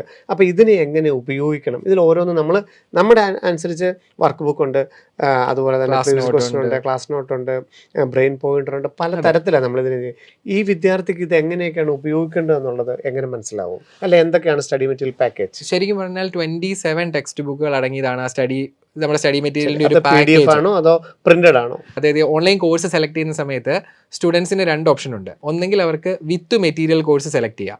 വിത്ത് മെറ്റീരിയൽ കോഴ്സ് സെലക്ട് ചെയ്യുമ്പോൾ നമ്മൾ ഓഫ്ലൈനും ഓൺലൈനും ഒരേ സ്റ്റഡി മെറ്റീരിയലാണ് പ്രൊവൈഡ് ചെയ്യുന്നത്. ആ 27 ടെക്സ്റ്റിന്റെ പാക്കേജ്. ഈ 27 ടെക്സ്റ്റും വിത്ത് മെറ്റീരിയൽ കോഴ്സ് സെലക്ട് ചെയ്ത സ്റ്റുഡൻസിന് അവരുടെ ഇന്ത്യക്കുള്ള ഏത് അഡ്രസ്സിലേക്കാണെങ്കിലും നമ്മൾ അയച്ചു കൊടുക്കും. വീട്ടിൽ കിട്ടും. അതേസമയം without study material course select ചെയ്യുന്ന സ്റ്റുഡൻസിന് അവർക്ക് ഫീസും കുറവുണ്ട്. പക്ഷേ അവർക്ക് നമുക്കറിയാം എന്താണ് റിപ്പീറ്റേഴ്സ് കോഴ്സ് ചെയ്യുമ്പോൾ മെറ്റീരിയൽ ഇല്ലാതെ പറ്റില്ല. അപ്പൊ അതുകൊണ്ട് ഈ 27 സ്റ്റഡി മെറ്റീരിയൽസിന്റെയും PDF നമ്മൾ ക്ലാസ്സസ് ആപ്പ് ത്രൂ അപ്ലോഡ് ചെയ്ത് കൊടുക്കും. വിത്തൗട്ട് മെറ്റീരിയൽ എന്ന് പറഞ്ഞാൽ മെറ്റീരിയൽ ഇല്ലാതെ അല്ല പഠിക്കുന്നത്, അതിന്റെ PDF അവർക്ക് അവൈലബിൾ ആണ്. അതെ, മെറ്റീരിയൽ ഇല്ലാത്ത രീതിയിൽ റിപ്പീറ്റേഴ്സ് കോഴ്സിനെ നമ്മൾ പ്രൊമോട്ട് ചെയ്യുന്നില്ല. കാരണം സ്റ്റുഡൻസ് ഒരു വർഷം ഇൻവെസ്റ്റ് ചെയ്യുമ്പോൾ ഇപ്പൊ അവർക്ക് ചിലപ്പോൾ ഹാർഡ് കോപ്പി എബ്രോഡേക്ക് കൊണ്ടുപോകാൻ പറ്റാത്തതുകൊണ്ടായിരിക്കും. എനിക്ക് പ്രധാനപ്പെട്ട ഒരു സംശയമാണ്. കാരണം ഈ വിത്തൗട്ട് സ്റ്റഡി മെറ്റീരിയൽ എന്ന് ചൂസ് ചെയ്ത് കഴിഞ്ഞാൽ എങ്ങനെ മെറ്റീരിയൽ പഠിക്കുന്ന ഒരു ഇതായിരിക്കും. അപ്പം മെറ്റീരിയൽ ഉണ്ട്, പക്ഷേ PDF ആയിട്ടാണ്. മെറ്റീരിയൽ ഉണ്ട്, അത് നമ്മൾ ക്ലാസ് തുടങ്ങുന്ന ദിവസം തന്നെ അപ്ലോഡ് ചെയ്ത് കൊടുക്കും. അന്ന് തൊട്ട് തന്നെ യൂസ് ചെയ്യാനും ഓറിയന്റേഷൻ ക്ലാസ്സിനകത്ത് പറഞ്ഞു കൊടുക്കും. അല്ലാതെ പറ്റില്ലല്ലോ. അതും ഈ ഇപ്പൊ 27 ടെക്സ്റ്റുകൾ ഉള്ളതിൽ 6 ടെക്സ്റ്റുകൾ ലെക്ചർ നോട്ടാ. അതിപ്പോ നമുക്കറിയാം, നമ്മൾ പിള്ളേരോട് പറഞ്ഞു കൊടുക്കാറുണ്ട് ക്ലാസ് കാണുന്നതിന്റെ കൂടെ അവർക്ക് വേണ്ട പോയിന്റുകൾ നോട്ട് ചെയ്ത് വെച്ച് പോകണം. കാരണം നമ്മുടെ കൈയക്ഷരമാണ് നമുക്ക് ഏറ്റവും പെട്ടെന്നൊരു സമയത്ത് ഓർമ്മ വരിക. പരീക്ഷയ്ക്ക് തൊട്ട് തലേ ആഴ്ചയിൽ വായിക്കാൻ ഏറ്റവും നല്ലത് മെയ് 2 തൊട്ട് തലേ 5 ദിവസങ്ങളിൽ നമ്മൾ പറയുന്നത് ഏറ്റവും പ്രധാനപ്പെട്ട നമ്മുടെ ഹാൻഡ് റൈറ്റിംഗിൽ എഴുതിയ ഒരു നോട്ടിലൂടെയാണ് നമ്മൾ കടന്നു പോകുന്നത്. പെട്ടെന്ന് റിസീവ് ആവില്ല, മൈൻഡിൽ പെട്ടെന്ന് റിസീവ് ആവും. നമ്മൾ ചെറുതായിട്ടൊരു നമ്മളാണെങ്കിലും കമ്പൈൻ സ്റ്റഡി ഒക്കെ നടത്തുമ്പോഴല്ലേ നമ്മൾ ചെറുതായിട്ടൊന്ന് എഴുതി വെച്ചേക്കുന്ന കാര്യം നമ്മുടെ ഒരു ഫ്രണ്ട് ചോദിക്കുമായിരിക്കും ഇതിന്റെ മീനിങ് എന്താ. പക്ഷെ നമുക്ക് ഒരു 6 മാസം മുമ്പ് എഴുതിയാലും നമ്മൾ കറക്റ്റ് പറഞ്ഞു കൊടുക്കും ഇതിന്റെ മീനിങ് ഇതാണ്. അപ്പം നമ്മുടെ മൈൻഡിന് നമ്മൾ തന്നെ എഴുതിയ കാര്യങ്ങൾ റിസീവ് ചെയ്യണം. അപ്പം അങ്ങനെ ലെക്ചർ നോട്ട് തന്നെ സ്റ്റുഡൻസ് എഴുതണം. എങ്കിലും അവർക്ക് ചിലപ്പോൾ പോയിന്റുകൾ മിസ്സാവാനുള്ള സാധ്യതയുണ്ട്. അപ്പോൾ നേരത്തെ തന്നെ ഇവരെ പഠിപ്പിക്കുന്ന പ്രൊഫസേഴ്സിന് തയ്യാറാക്കിയ ഒരു ലെക്ചർ നോട്ട് എന്ന് വെച്ചാൽ ഏകദേശം കണ്ടുകളെല്ലാം വരാൻ സാധ്യതയുള്ള ഒരു ലെക്ചർ നോട്ട് പ്രൊവൈഡ് ചെയ്യുന്നുണ്ട്. അത് ഫിസിക്സിന് +1 +2, കെമിസ്ട്രിക്കും +1 +2, ബയോളജിക്കും +1 +2, അങ്ങനെ മൊത്തം 6 ടെക്സ്റ്റുകൾ ഈ ലെക്ചർ നോട്ടാണ്. പിന്നെ നമ്മൾ എപ്പോഴും പിള്ളേരോട് പറയാറുണ്ട് അവർ ഷോർട്ട് നോട്ടുകൾ എഴുതുന്നത് നല്ലതായിരിക്കും. ഈ നമ്മുടെ ടോപ്പേഴ്സ് ഒക്കെ പറയാറുണ്ട് അവർ ഷോർട്ട് നോട്ട് ഉണ്ടായിരുന്നു. അപ്പം ഈ രീതിയിൽ അറേഞ്ച് ചെയ്യുന്ന 3 ടെക്സ്റ്റ് ഉണ്ട്. അതിന് ബ്രെയിൻ പോയിന്ററുകൾ എന്ന് പറയുന്നത്. ഫിസിക്സിന് ഒരെണ്ണം, കെമിസ്ട്രിക്ക് ഒരെണ്ണം, ബയോളജിക്ക് ഒരെണ്ണം. ഈ ബ്രെയിൻ പോയിന്റേഴ്സിൽ ഓരോ ചാപ്റ്ററിൻ്റെ, അതായത് ഒരു ക്വിക്ക് റിവിഷൻ, ഒരു 15 മിനിറ്റ് കൊണ്ട് ഒന്ന് നടന്നു വായിക്കാൻ പറ്റുന്ന പോലെ. ഇപ്പോൾ ഒരു കൊച്ച് ഫിസിക്സിൻ്റെ ക്ലാസ് ഇരുന്ന് കണ്ടു, ക്വസ്റ്റ്യൻസ് ചെയ്തു, അതിൻ്റെ അടുത്ത ക്ലാസ്സിലേക്ക് ഒരു 20 മിനിറ്റ് ഗ്യാപ്പ് ഉണ്ട്, മടുത്തു. അപ്പോൾ ഇനി എന്താ ചെയ്യുന്നത്? നമ്മളെപ്പോഴും പറയും നിങ്ങൾ എന്തെങ്കിലും പഠന റിലേറ്റഡ് കാര്യങ്ങൾ തന്നെ ചെയ്യണം. എന്നാൽ പിന്നെ ആനിമൽ കിങ്ഡം അറിയാം, നോൺ ഗോഡേറ്റ എന്ന് പറഞ്ഞ ടോപ്പിക് അതെനിക്ക് അറിയാം. അപ്പം ചുമ്മാ അതിൻ്റെ ബ്രെയിൻ പോയിന്റർ എടുത്തൊന്ന് ഓടിച്ച് വായിച്ചാൽ ആ ചാപ്റ്ററിൻ്റെ ഒരു ക്വിക്ക് റിവിഷനായി. 15 മിനിറ്റ് എടുക്കുകയുള്ളൂ. എങ്ങനെ അറേഞ്ച് ചെയ്ത മെറ്റീരിയലാണ് ബ്രെയിൻ പോയിന്റർ. അങ്ങനെ ആ അപ്പം ലെക്ചർ നോട്ടും ബ്രെയിൻ പോയിന്ററും ക്വസ്റ്റ്യൻസ് ഇല്ല. ഈ നമ്മളെ തിയറി അറേഞ്ച് ചെയ്തേക്കുന്ന ബാക്കി മുഴുവൻ ടെക്സ്റ്റുകളും, ഈ 21 ടെക്സ്റ്റിൽ ബാക്കി മുഴുവൻ ടെക്സ്റ്റിലും ഉള്ളത് ക്വസ്റ്റ്യൻസാണ്. അത് ഒബ്ജക്റ്റീവ് ടൈപ്പ് ക്വസ്റ്റ്യൻസ്. അത് സ്റ്റുഡൻസിന് ചെയ്ത് പഠിക്കാനുള്ളതാണ്. അതെങ്ങനെ പഠിക്കണം എന്നുള്ളത് ക്ലാസ്സിൽ ജോയിൻ ചെയ്ത് കഴിയുമ്പോൾ അവർക്ക് ഓറിയന്റേഷൻ ക്ലാസ്സിൽ പറഞ്ഞു കൊടുക്കും. അപ്പോൾ അതനുസരിച്ചാണ് സ്റ്റുഡൻസ് അത് യൂസ് ചെയ്യുന്നത്. ആ ചാപ്റ്ററിൽ നിന്ന് വന്നിരിക്കുന്ന പ്രീവിയസ് ഒരു ക്വസ്റ്റ്യൻസിന് ഇവർക്ക് എങ്ങനെയൊക്കെ ചോദിക്കാം എന്നുള്ളത് എങ്ങനെയാണ് ഒരു പ്രീവിയസ് ക്വസ്റ്റ്യൻ അതും സ്റ്റഡി മെറ്റീരിയൽ. സ്റ്റഡി മെറ്റീരിയൽസിനകത്ത് അതും ഉൾപ്പെടുത്തിയിട്ടുണ്ട്. കുറെ വർഷം 2005 തൊട്ട് ഇങ്ങോട്ടേക്കുള്ള വർഷങ്ങളിലെ മുഴുവൻ ക്വസ്റ്റ്യൻ പേപ്പറുകളിലും ഇൻഡിവിജ്വൽ ചാപ്റ്ററിന്റെ ഓർഡറിൽ എന്തായിരുന്നു വന്നിരുന്ന ക്വസ്റ്റ്യൻസ് എന്നുള്ള ഒരു ടെക്സ്റ്റും കൊടുക്കുന്നുണ്ട്. അപ്പോൾ ഒരു സ്റ്റുഡൻറ്റ് ഇപ്പോൾ ഞാൻ ബേസിക് കൺസെപ്റ്റ്സ് ഓഫ് കെമിസ്ട്രി പഠിക്കുക, അപ്പം സ്റ്റുഡൻസ് അത് തുടക്കത്തിലുള്ള ഒരു കെമിസ്ട്രി ചാപ്റ്റർ പലർക്കും പഠിച്ചു തുടങ്ങുമ്പോൾ ഇത്തിരി കൺഫ്യൂഷനാണ്. ഓൺലൈൻ പ്രശ്നമില്ല, നമ്മുടെ പ്രൊഫസേഴ്സ് നല്ല അത് എടുത്തു കൊടുക്കും. എങ്കിലും ഈ ചാപ്റ്റർ ഇപ്പം ഞാനും ഓർക്കുന്നുണ്ട്, ബേസിക് കൺസെപ്റ്റ് ഒക്കെ പഠിക്കുന്ന സമയത്ത് നമുക്കും തോന്നും ഇതിനൊക്കെ എന്തായിരിക്കും ചോദിക്കുക. ഒരു ഫസ്റ്റ് ഫസ്റ്റ് ടൈം ഒരു +1 +2 അതെ, കഴിഞ്ഞ് അതെ. വരുന്ന സ്റ്റുഡന്റ് ഒരു അതെ. ഒരു കാരണം കൗതുകം അവിടെ തോന്നും. പ്രശ്നമുണ്ട്. കാരണം ഇത് വളരെ സിമ്പിൾ ചാപ്റ്റർ ആണെന്ന് വിചാരിക്കുന്നിടത്താണ് 2ഉം ഒരുപാട് 3ഉം ക്വസ്റ്റ്യൻ ഇത്തവണ വരുന്നത്. അങ്ങനെ ഉണ്ടായിരുന്നു. അതെ, അതെ. അപ്പോൾ ഈ ബേസിക് കൺസെപ്റ്റിൽ നിന്നൊക്കെ എന്തായിരിക്കും ചോദിക്കുക, ഇത്രയും കാര്യങ്ങൾ പഠിക്കുക. അപ്പോൾ അവർക്ക് ഇതിനു മുമ്പുള്ള വർഷങ്ങളിൽ എന്തായിരുന്നു ചോദിച്ചതെന്ന് ഒരു ഐഡിയ ഉണ്ടാവണം. അതിനുവേണ്ടി പ്രീവിയസ് ഇയറിൽ ഇത്രയും വർഷങ്ങളുടെ ക്വസ്റ്റ്യൻസ് അത് ഓരോ എടുത്തോണ്ട് ചാപ്റ്ററിന്റെ ഓർഡറിൽ കൊടുത്തിട്ടുണ്ട്. അത് NTA പ്രീവിയസ് ഇയർ എന്ന് പറഞ്ഞതിന് ഒരു മെറ്റീരിയൽ ഉണ്ട്. ഫിസിക്സിന് ഒരെണ്ണം, കെമിസ്ട്രിക്ക് ഒരെണ്ണം, ബയോളജിക്ക് ഒരെണ്ണം. പിന്നെ ക്ലാസ് ചെയ്യിപ്പിക്കുന്ന ക്വസ്റ്റ്യൻസ് ഇറങ്ങിയ ക്ലാസ് നോട്ട് എന്ന് പറയുന്ന ടെക്സ്റ്റ്, വർക്ക് ബുക്ക് എല്ലാ ദിവസവും, അതായത് സ്റ്റുഡൻസിന്റെ കൺസെപ്റ്റ് ഡെപ്ത് കൂടാനായിട്ട് പ്ലാൻ ചെയ്ത് തന്നെ ഇട്ടേക്കുന്ന മെറ്റീരിയൽ വർക്ക് ബുക്ക്. അത് ഓഫ്ലൈൻ ആണല്ലോ ഓൺലൈൻ ആണല്ലോ ആ സ്റ്റുഡൻസ് അന്ന് തന്നെ ചെയ്ത് നോക്കേണ്ടതാണ്. അത് നമ്മുടെ ഡയറക്ടേഴ്സും ഒക്കെ മീറ്റിങ്ങുകളിൽ പറയാറുണ്ട്. അങ്ങനെ തീർച്ചയായിട്ടും. കാരണം നമ്മുടെ മുമ്പിൽ 2024 ഏറ്റവും സിമ്പിൾ ആയിട്ട് നടന്നൊരു എക്സാം, 25 ഏറ്റവും ടഫ് ആയിട്ട് നടന്ന എക്സാം, 2026 മെയ് 3 മോഡറേറ്റ് ലെവൽ, ഇതാ ജൂൺ 21 വന്നപ്പോഴേക്കും physics chemistry tough, biology simple ആയിട്ട് വരുന്നത്. അപ്പം ആ ക്വസ്റ്റ്യനുകളെല്ലാം ഫ്രെയിം ചെയ്യപ്പെടുന്നതാണ്, പുതിയ പുതിയ ക്വസ്റ്റ്യൻസ് ആണ്. അപ്പം നമ്മളെ സംബന്ധിച്ചോളം എത്രത്തോളം പുതിയ ക്വസ്റ്റ്യൻ ചെയ്യാനുള്ള നമ്മുടെ കഴിവ്, കപ്പാസിറ്റി കൂട്ടാൻ പറ്റുന്ന മെറ്റീരിയലാണ് ഏറ്റവും കൂടുതൽ വിദ്യാർത്ഥികൾക്ക് വേണ്ടത്. അതിൽ വർക്ക് ബുക്ക് വളരെയധികം വളരെ പ്രധാനപ്പെട്ടതാണ്. അപ്പോൾ ആ ടെക്സ്റ്റുകളെല്ലാം യൂസ് ചെയ്യാനുള്ളതാണ്. അപ്പോൾ അതിന് ചെയ്യേണ്ട കാര്യങ്ങൾ അവർക്ക് പറഞ്ഞു കൊടുക്കുക. അപ്പോൾ 27 ടെക്സ്റ്റും അതുകൊണ്ടാണ് വിത്ത് മെറ്റീരിയൽ എടുത്താലും വിത്തൗട്ട് മെറ്റീരിയൽ എടുത്താലും ഒന്നെങ്കിൽ PDF അല്ലെങ്കിൽ ഹാർഡ് കോപ്പി മെറ്റീരിയൽസ് എന്താണെങ്കിലും ആദ്യത്തെ ദിവസം തന്നെ തരും. അത് ചെയ്തു തുടങ്ങുകയും വേണം. ഇനി വിത്തൗട്ട് മെറ്റീരിയൽ എടുത്തൊരു സ്റ്റുഡൻറ്റ് പഠിച്ചു തുടങ്ങി കഴിയുമ്പോൾ അയാൾക്ക് തോന്നുവാണ് ഹാർഡ് കോപ്പി ആയിട്ട് വേണം എന്നുണ്ടെങ്കിൽ അവർക്ക് അപ്പം തന്നെ അത് ക്ലാസ് ടീച്ചറിനോട് പറഞ്ഞ് ഷിഫ്റ്റ് ചെയ്ത് മെറ്റീരിയൽ കയ്യിൽ റിസീവ് ചെയ്യാനും പറ്റും. ഇങ്ങനെയുള്ള ഓപ്ഷൻസ് എല്ലാം വിദേശത്തുള്ളവർക്കാണെങ്കിലും PDF അവൈലബിൾ ആണ്. അല്ലെങ്കിൽ ഇനി അയച്ചു കിട്ടണമെന്നുണ്ടെങ്കിൽ അവർക്ക് കൊറിയർ ഇന്ത്യക്കുള്ളിൽ ഏത് അഡ്രസ്സിലേക്കും നമ്മൾ ഇവിടുന്ന് അയച്ചു കൊടുക്കും. എബ്രോഡ് ആണെങ്കിൽ പേരൻസ് ചിലപ്പോൾ അവർ ഒരു മാസമൊക്കെ പഠിച്ചു കഴിഞ്ഞ ആ സമയത്തൊക്കെ ആരെങ്കിലും നാട്ടിലേക്ക് വരുന്നവരൊക്കെ ഉണ്ടെങ്കിൽ അപ്പോൾ അവർ നമ്മൾ അഡ്രസ്സ് പറഞ്ഞാൽ നമ്മൾ അങ്ങോട്ടേക്ക് അയച്ചു കൊടുക്കും. ഇല്ല റിപ്പീറ്റേഴ്സ് ക്യാമ്പസിൽ നേരത്തെ അറിയിക്കുകയാണെങ്കിൽ നമ്മളത് അവിടെ അവൈലബിൾ ആക്കും. അങ്ങനെ പേരൻസിന് കൊണ്ടുപോകും. അതുപോലെ സ്റ്റഡി മെറ്റീരിയൽസിന്റെ ഭാഗമായിട്ട് തന്നെ നമുക്ക് കരുതാവുന്ന, അല്ലെ സ്റ്റഡി മെറ്റീരിയൽസിന്റെ തന്നെ ഭാഗമാണ് ലേണിംഗ് ആപ്പ്. ഇപ്പം നമ്മളുടെ റിപ്പീറ്റേഴ്സ് ബാച്ച് സ്റ്റുഡൻസ് അല്ലെങ്കിൽ ഓഫ്ലൈനോ ഓൺലൈൻ ആയിക്കോട്ടെ, ഹൈബ്രിഡോ റെസിഡൻഷ്യലോ ലോങ് ടൈമോ ക്രാഷോ, എല്ലാവർക്കും ലേണിംഗ് ആപ്പിനെ കുറിച്ച് റിസൾട്ട് കിട്ടി കഴിയുമ്പോൾ എന്തെങ്കിലും സംസാരിക്കാനുണ്ടാവും. അപ്പോൾ അതിനകത്ത് അതുപോലെ റിസോഴ്സ് ടച്ചിലുള്ള ഏറ്റവും വലിയൊരു എൻസൈക്ലോപീഡിയ എന്ന് വേണമെങ്കിൽ പറയാം. ശരിക്കും ലേണിംഗ് ആപ്പ് ഞാൻ സ്റ്റുഡൻസിന്റെ പ്രൊഫൈലിലൂടെ ലോഗിൻ ചെയ്ത് ഞാൻ നേരത്തെ ആദ്യത്തെ എക്സ്പീരിയൻസിലും പറഞ്ഞു, അതായത് ഞാൻ ലേണിംഗ് ആപ്പിലൂടെ സ്റ്റുഡൻസിന്റെ വ്യൂയിൽ കയറി നോക്കിയിട്ടുണ്ട്. ശരിക്കും നമുക്ക് എന്താ പറയുക, ഒരു പലതരം ക്ലാസ്സുകൾ, അത് സ്റ്റുഡൻസ് ശരിക്കും അത് എക്സ്പീരിയൻസ് ചെയ്യണമെന്ന് ഞാൻ പറയുന്നത്. നമ്മളൊരു പ്രൊഫൈൽ ഇപ്പോൾ 2027 ഒരു കോഴ്സിലേക്ക് കയറിയാൽ അതിൽ ഷോർട്ട് വീഡിയോസ്, ലെങ്തി ആയിട്ടുള്ള വീഡിയോസ്, അതേ ഒരേ ക്ലാസ്സിൻ്റെ തന്നെ ഇപ്പോൾ മോഷൻ്റെ സ്ട്രെയിറ്റ് തന്നെ ഷോർട്ട് ആയിട്ടുള്ള വീഡിയോസ്, ലെങ്തി ആയിട്ടുള്ള വീഡിയോസ്, അതെ. അതുപോലെ ഇപ്പോൾ ലാസ്റ്റ് ഇയറുകളിൽ ഓൺലൈൻ ബാച്ച് സ്റ്റുഡൻസും ഹൈബ്രിഡ് ബാച്ച് സ്റ്റുഡൻസും പഠിച്ച ക്ലാസ്സുകൾ. അപ്പോൾ ഇത്രയും വൈഡ് ആയിട്ടുള്ള രീതിയിലുള്ള ഒരു ആക്സസ്, അത് ശരിക്കും പറഞ്ഞാൽ ഇൻഫർമേഷൻ ബൂമല്ലേ. അതായത് ഒരു ടോപ്പിക്കിനെ കുറിച്ചൊക്കെ ഇത്രയും വാസ്റ്റ് ആയ രീതിയിൽ റിസോഴ്സ് നമുക്ക് ക്ലാസ് അവൈലബിൾ ആകുക എന്ന് പറയുന്നതിനൊരു എഫക്റ്റ് ഉണ്ടല്ലോ. ഞാൻ ലേണിംഗ് ആപ്പിന്റെ ഫാനാണ്. അങ്ങനെ എനിക്കൊരു ഇഷ്ടമാണ്. അതിനകത്ത് കയറി നോക്കുക, അതിന്റെ ഓരോ കാര്യങ്ങളും ഞാൻ ഇങ്ങനെ എടുത്ത് നോക്കാറുണ്ട്. പുതിയ വീഡിയോസ് ഒക്കെ വരുമ്പോൾ ഞാൻ അതിനകത്തൊരു സ്റ്റുഡന്റ് ആക്സസ് ഉണ്ട് എനിക്ക്. അതുപോലെ ലേണിംഗ് ആപ്പിലെ ക്വസ്റ്റ്യൻസ്, ഇപ്പോൾ ഞാൻ എപ്പോഴും പിള്ളേരോട് ചോദിക്കും, ഈ ഇപ്പോൾ വർക്ക് ബുക്കിലെ ക്വസ്റ്റ്യൻസ് ചിലപ്പം അവർക്ക് ഞാൻ പറഞ്ഞല്ലോ കൺസെപ്റ്റ് ഡീപ്പൻ ചെയ്യാനുള്ളതുകൊണ്ട് ഇത്തിരി ഹെവി ആയിരിക്കും. അപ്പോൾ ഇപ്പോൾ ഓൺലൈനിലെ എല്ലാ സ്റ്റുഡൻസും ക്രൈറ്റീരിയ ഉള്ളവരല്ല. നമുക്കറിയാം ഓൺലൈൻ ബാച്ചിന് ക്രൈറ്റീരിയ ഇല്ല, കാരണം ഏജ് പ്രശ്നമല്ല. അപ്പം അതായത് സ്റ്റുഡൻറ്റും പേരൻറ്റും ഒന്നിച്ച് ജോയിൻ ചെയ്യാറുണ്ട്. അപ്പോൾ അവർക്ക് ബേസിൻ ഒക്കെ പ്രശ്നമുണ്ട്. അപ്പോൾ അവരെ സംബന്ധിച്ചോളം ഇപ്പോൾ പെട്ടെന്ന് സ്റ്റഡി മെറ്റീരിയലിലേക്ക് കയറി ചെയ്യാന്നൊക്കെ പറഞ്ഞാൽ കുറച്ച് കൺഫ്യൂസിങ് ആണ്.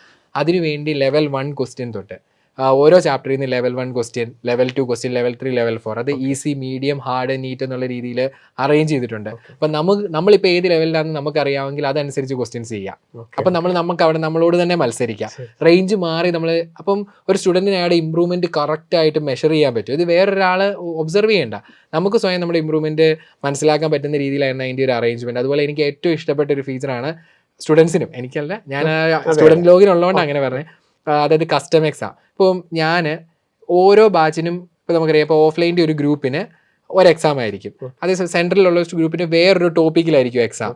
അപ്പോൾ നമുക്കൊരു പ്രീവിയസ് ഇയർ ക്വസ്റ്റ്യൻ അല്ലെ പ്രീവിയസ് ക്വസ്റ്റ്യൻ പേപ്പർ ഇതേ ടോപ്പിക്കിൽ നിന്ന് തന്നെ ഇതേ പാറ്റേണിൽ വന്നാൽ നല്ലതായിരിക്കും അല്ലേ. നമുക്കൊരു കൗതുകം തോന്നുമല്ലോ. അപ്പം എങ്ങനെ ആയിരിക്കും ഈ നാളെ ഇപ്പോൾ ഈ പരീക്ഷ ഈ ഒരു ക്വസ്റ്റ്യൻ പേപ്പർ കിട്ടിയാൽ എങ്ങനെ ചെയ്യും.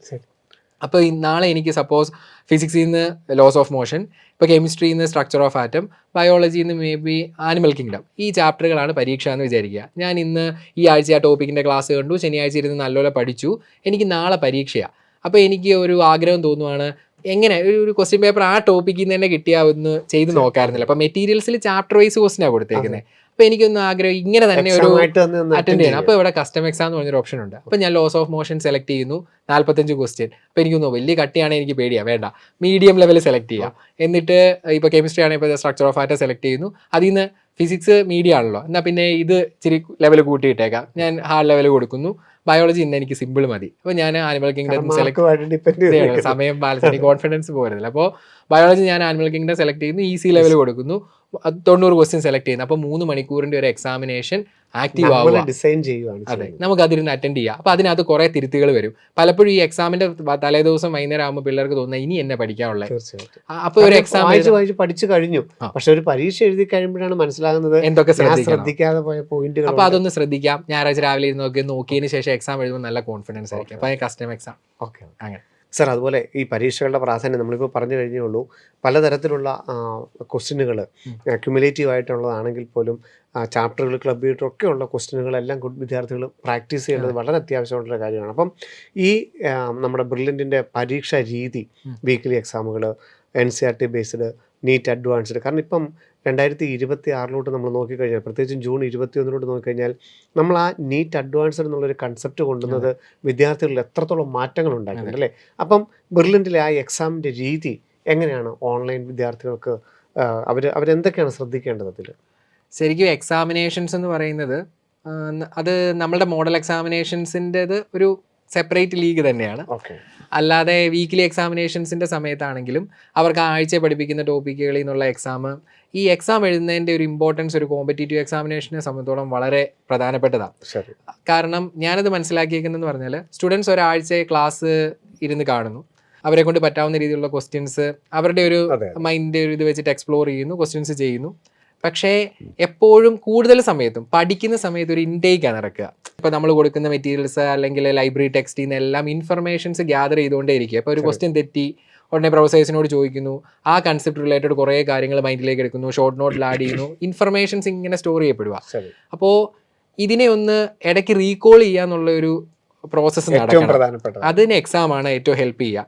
ഞാൻ പലപ്പോഴും ഇപ്പോൾ ഹോസ്റ്റലിലൊക്കെയുള്ള സ്റ്റുഡൻസ് ആണെങ്കിലും നിൽക്കുമ്പോൾ ഞാൻ ഒബ്സർവ് ചെയ്തിട്ടുള്ളൊരു കാര്യമുണ്ട്, വെറുതെ റാൻഡമായി ക്വസ്റ്റ്യൻ ചെയ്യുമ്പോൾ നമുക്കറിയാം, ഇപ്പോൾ നീറ്റ് എക്സാമിനേഷൻ അറ്റൻഡ് ചെയ്യുന്ന സമയത്ത് ഇപ്പോൾ ഒരു 1 hour മാക്സിമം 45 ക്വസ്റ്റ്യൻസ് ആണ് ഫിസിക്സിൻ്റെ ഒരു സ്റ്റുഡൻറ്റ്, അല്ലെ 45 ക്വസ്റ്റ്യൻസിന് 1 hour എന്നുള്ള രീതിയിലാണ് കൂടുതലും സ്റ്റുഡൻസും എടുക്കുക. അങ്ങനെ ഫിക്സഡ് ഇതില്ല എങ്കിൽ പോലും ഫിസിക്സിന് ഒരു 45 ക്വസ്റ്റ്യൻസ് 1 hour.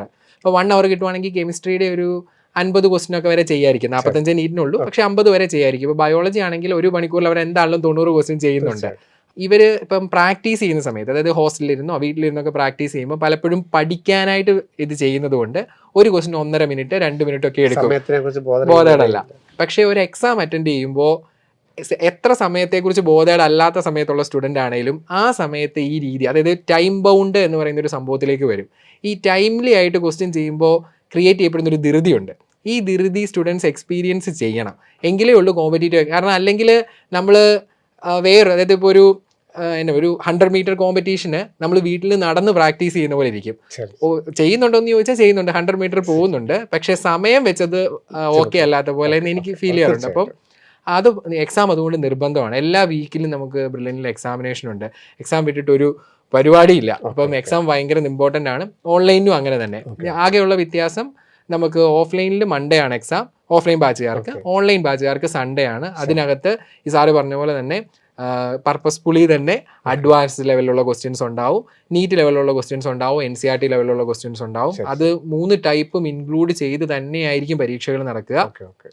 അത് മുമ്പോട്ട് പോകെ അത് സ്പ്ലിറ്റ് ചെയ്ത് സമയം അനുസരിച്ച് അഡ്വാൻസ് എന്ന് പറഞ്ഞ സെപ്പറേറ്റ് ഒരു എക്സാം ആയിട്ട് തന്നെ നടക്കും. അങ്ങനെ അപ്പോൾ അഡ്വാൻസ് ലെവൽ ക്വസ്റ്റ്യൻസും നീറ്റ് ലെവൽ ക്വസ്റ്റ്യൻസും സ്റ്റുഡൻസിന് ഒരുപോലെ കിട്ടുന്ന പോലത്തെ എക്സാമിനേഷൻസ് ആയിരിക്കും. അത് സൺഡേകളിൽ ഇപ്പോൾ ഓൺലൈൻ തുടങ്ങുമ്പോൾ ജൂലൈ ലാസ്റ്റ് അല്ലെ ഓഗസ്റ്റ് തുടക്കം തൊട്ട് അത് ഓഫ്ലൈനിൽ അവർക്ക് റിപ്പീറ്റേഴ്സ് ക്യാമ്പസിൽ എഴുതാവുന്ന രീതിയിലും ആക്കും.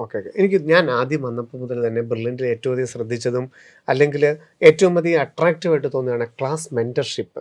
കാരണം ഒരു 70 വിദ്യാർത്ഥികളാണെങ്കിൽ അല്ലെങ്കിൽ ഒരു 75 വിദ്യാർത്ഥികളാണെങ്കിൽ ഒരു വർഷം മുഴുവൻ അവനോടൊപ്പം അല്ലെ അവളോടൊപ്പം എപ്പോഴും ചേർന്ന് നിൽക്കുകയും അവൻ്റെ ആഗ്രഹങ്ങളും സ്വപ്നങ്ങളും, കാരണം 17-18 വയസ്സിലൂടെയാണ് യാത്ര ചെയ്യുന്നത്, ഒപ്പം തന്നെ എപ്പോഴും കൂട്ടത്തിൽ നിൽക്കുകയും നിനക്ക് പറ്റും എന്ന് 1000 ആവർത്തിയെങ്കിലും പറഞ്ഞിട്ടുള്ള ഒരു ക്ലാസ് മെന്ററാണ് നമുക്ക് ഓരോരുത്തർക്കും ഉള്ളത്. ഓൺലൈനിൽ എങ്ങനെ ഇത് നമുക്ക് നന്നായിട്ട് ഉപയോഗിക്കാനായിട്ട് സാധിച്ചിട്ടുണ്ട്?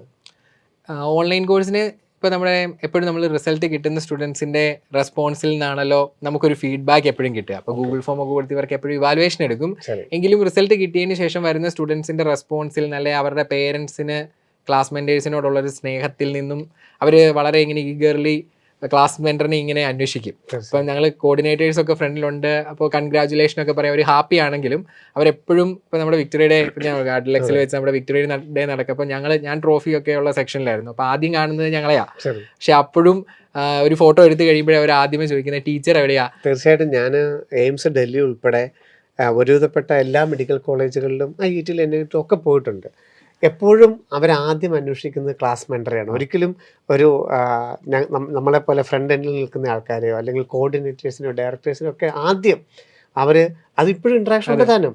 10 വർഷം കഴിഞ്ഞ 5 വർഷം കഴിഞ്ഞവരാണെങ്കിലും അവരുടെ ജീവിതത്തിൻ്റെ ഏറ്റവും പ്രധാനപ്പെട്ട കാര്യങ്ങളുടെ മെയിൻ ഗസ്റ്റ് ക്ലാസ് മെൻറ്റർ ആയിരിക്കും. അപ്പോൾ ഇപ്പോഴും ഇൻട്രാക്ട് ചെയ്യുന്ന ആ ഒരു സ്നേഹബന്ധം ഉൾപ്പെടെ ക്ലാസ് മെൻറ്റർക്ക് വലിയൊരു വിജയം തന്നെ ആ ജീവിത വിജയത്തിൽ ക്ലാസ് മെൻറ്റർക്കുണ്ട്. അപ്പോൾ അത് ഓഫ്ലൈനിൽ അത് വർഷങ്ങളായി നമ്മൾ കണ്ടിന്യൂ ചെയ്തു വന്നൊരു പ്രോസസ്സാണ്. അപ്പോൾ ഓൺലൈനിലേക്ക് വന്ന സമയത്ത് നമ്മൾ അങ്ങനെ തന്നെ ഒരു മെൻറ്റർഷിപ്പ് സ്റ്റുഡൻസിന് മാക്സിമം എത്തിക്കണം എന്നുള്ള രീതിയിൽ തന്നെ ചെയ്തത്. അതുകൊണ്ട് തന്നെ ഇപ്പോൾ ഓൺലൈൻ ആണല്ലോ, എന്നാൽ പിന്നെ 200 പേർക്ക് ഒരു ടീച്ചർ അങ്ങനെയുള്ള രീതിയിലല്ല.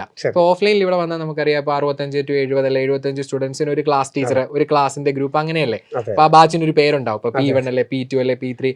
അതുപോലെ തന്നെ ഓൺലൈനിലും ഒരു 65 to 70 അല്ലെ 75 മാക്സിമം സ്റ്റുഡൻസിന് ഒരു ക്ലാസ് ടീച്ചർ ഉണ്ടാവും. ആ ടീച്ചർക്ക് ആ വർഷം ഇവിടെ വേറെ ബാച്ചുകളൊന്നുമില്ല.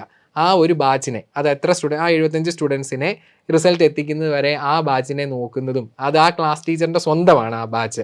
അപ്പോൾ ടീച്ചർ ത്രൂ ഔട്ട് അവരെ കോൺടാക്ട് ചെയ്യും, എല്ലാ ആഴ്ചകളിലും വിളിക്കും. പേരൻസിന് എന്തെങ്കിലും കൺഫ്യൂഷൻസ് ഒക്കെ ഉണ്ടെങ്കിൽ മാക്സിമം ടീച്ചേഴ്സ് ത്രൂ അത് ക്ലിയർ ചെയ്യാം. എക്സാമിനേഷൻ ഒരു കൺഫ്യൂഷൻ വന്നാൽ അവരത് ക്ലിയർ ചെയ്ത് കൊടുക്കും. അങ്ങനെ സ്റ്റുഡൻസിനോട് ത്രൂ ഔട്ട് ഒരു വർഷം ഫുൾ അവർ ആ ആഗ്രഹിക്കുന്ന കോഴ്സിൽ എത്തിച്ചേരുന്നത് വരെ ടീച്ചേഴ്സ് ത്രൂ ഔട്ട് അവർക്ക് സപ്പോർട്ട് ഉണ്ടാവും. ടീച്ചേഴ്സ് എന്ന് പറഞ്ഞാൽ ശരിക്കും സപ്പോർട്ടിങ് സിസ്റ്റത്തിൽ സ്റ്റുഡൻസിനോട് ഏറ്റവും ചേർന്ന് നിൽക്കുന്ന ലെവലാണ്. അത് കൂടാതെ നമുക്കറിയാം ഇപ്പോൾ കൗൺസിലിംഗ് സെക്ഷൻ ഉണ്ട്, അല്ലെങ്കിൽ കോർഡിനേറ്റേഴ്സ്, ഡയറക്ടേഴ്സ്, എല്ലാവർക്കും. അതായത് ബ്രില്യനിൽ ഇപ്പോൾ സ്റ്റുഡൻറ്റിനാകെ ക്ലാസ് ടീച്ചറിനോട് ഇന്ററാക്ട് ചെയ്യാൻ പറ്റുള്ളൂ എന്ന് അങ്ങനെയില്ല.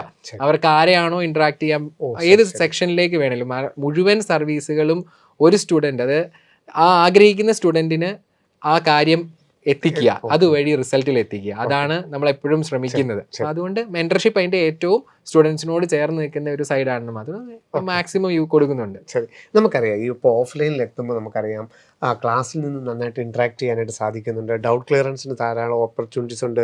ഹോസ്റ്റലിൽ നിൽക്കുമ്പോഴാണെങ്കിലും ഡൗട്ട് ക്ലിയറൻസിന് ഓപ്പർച്യൂണിറ്റി ഉണ്ട്.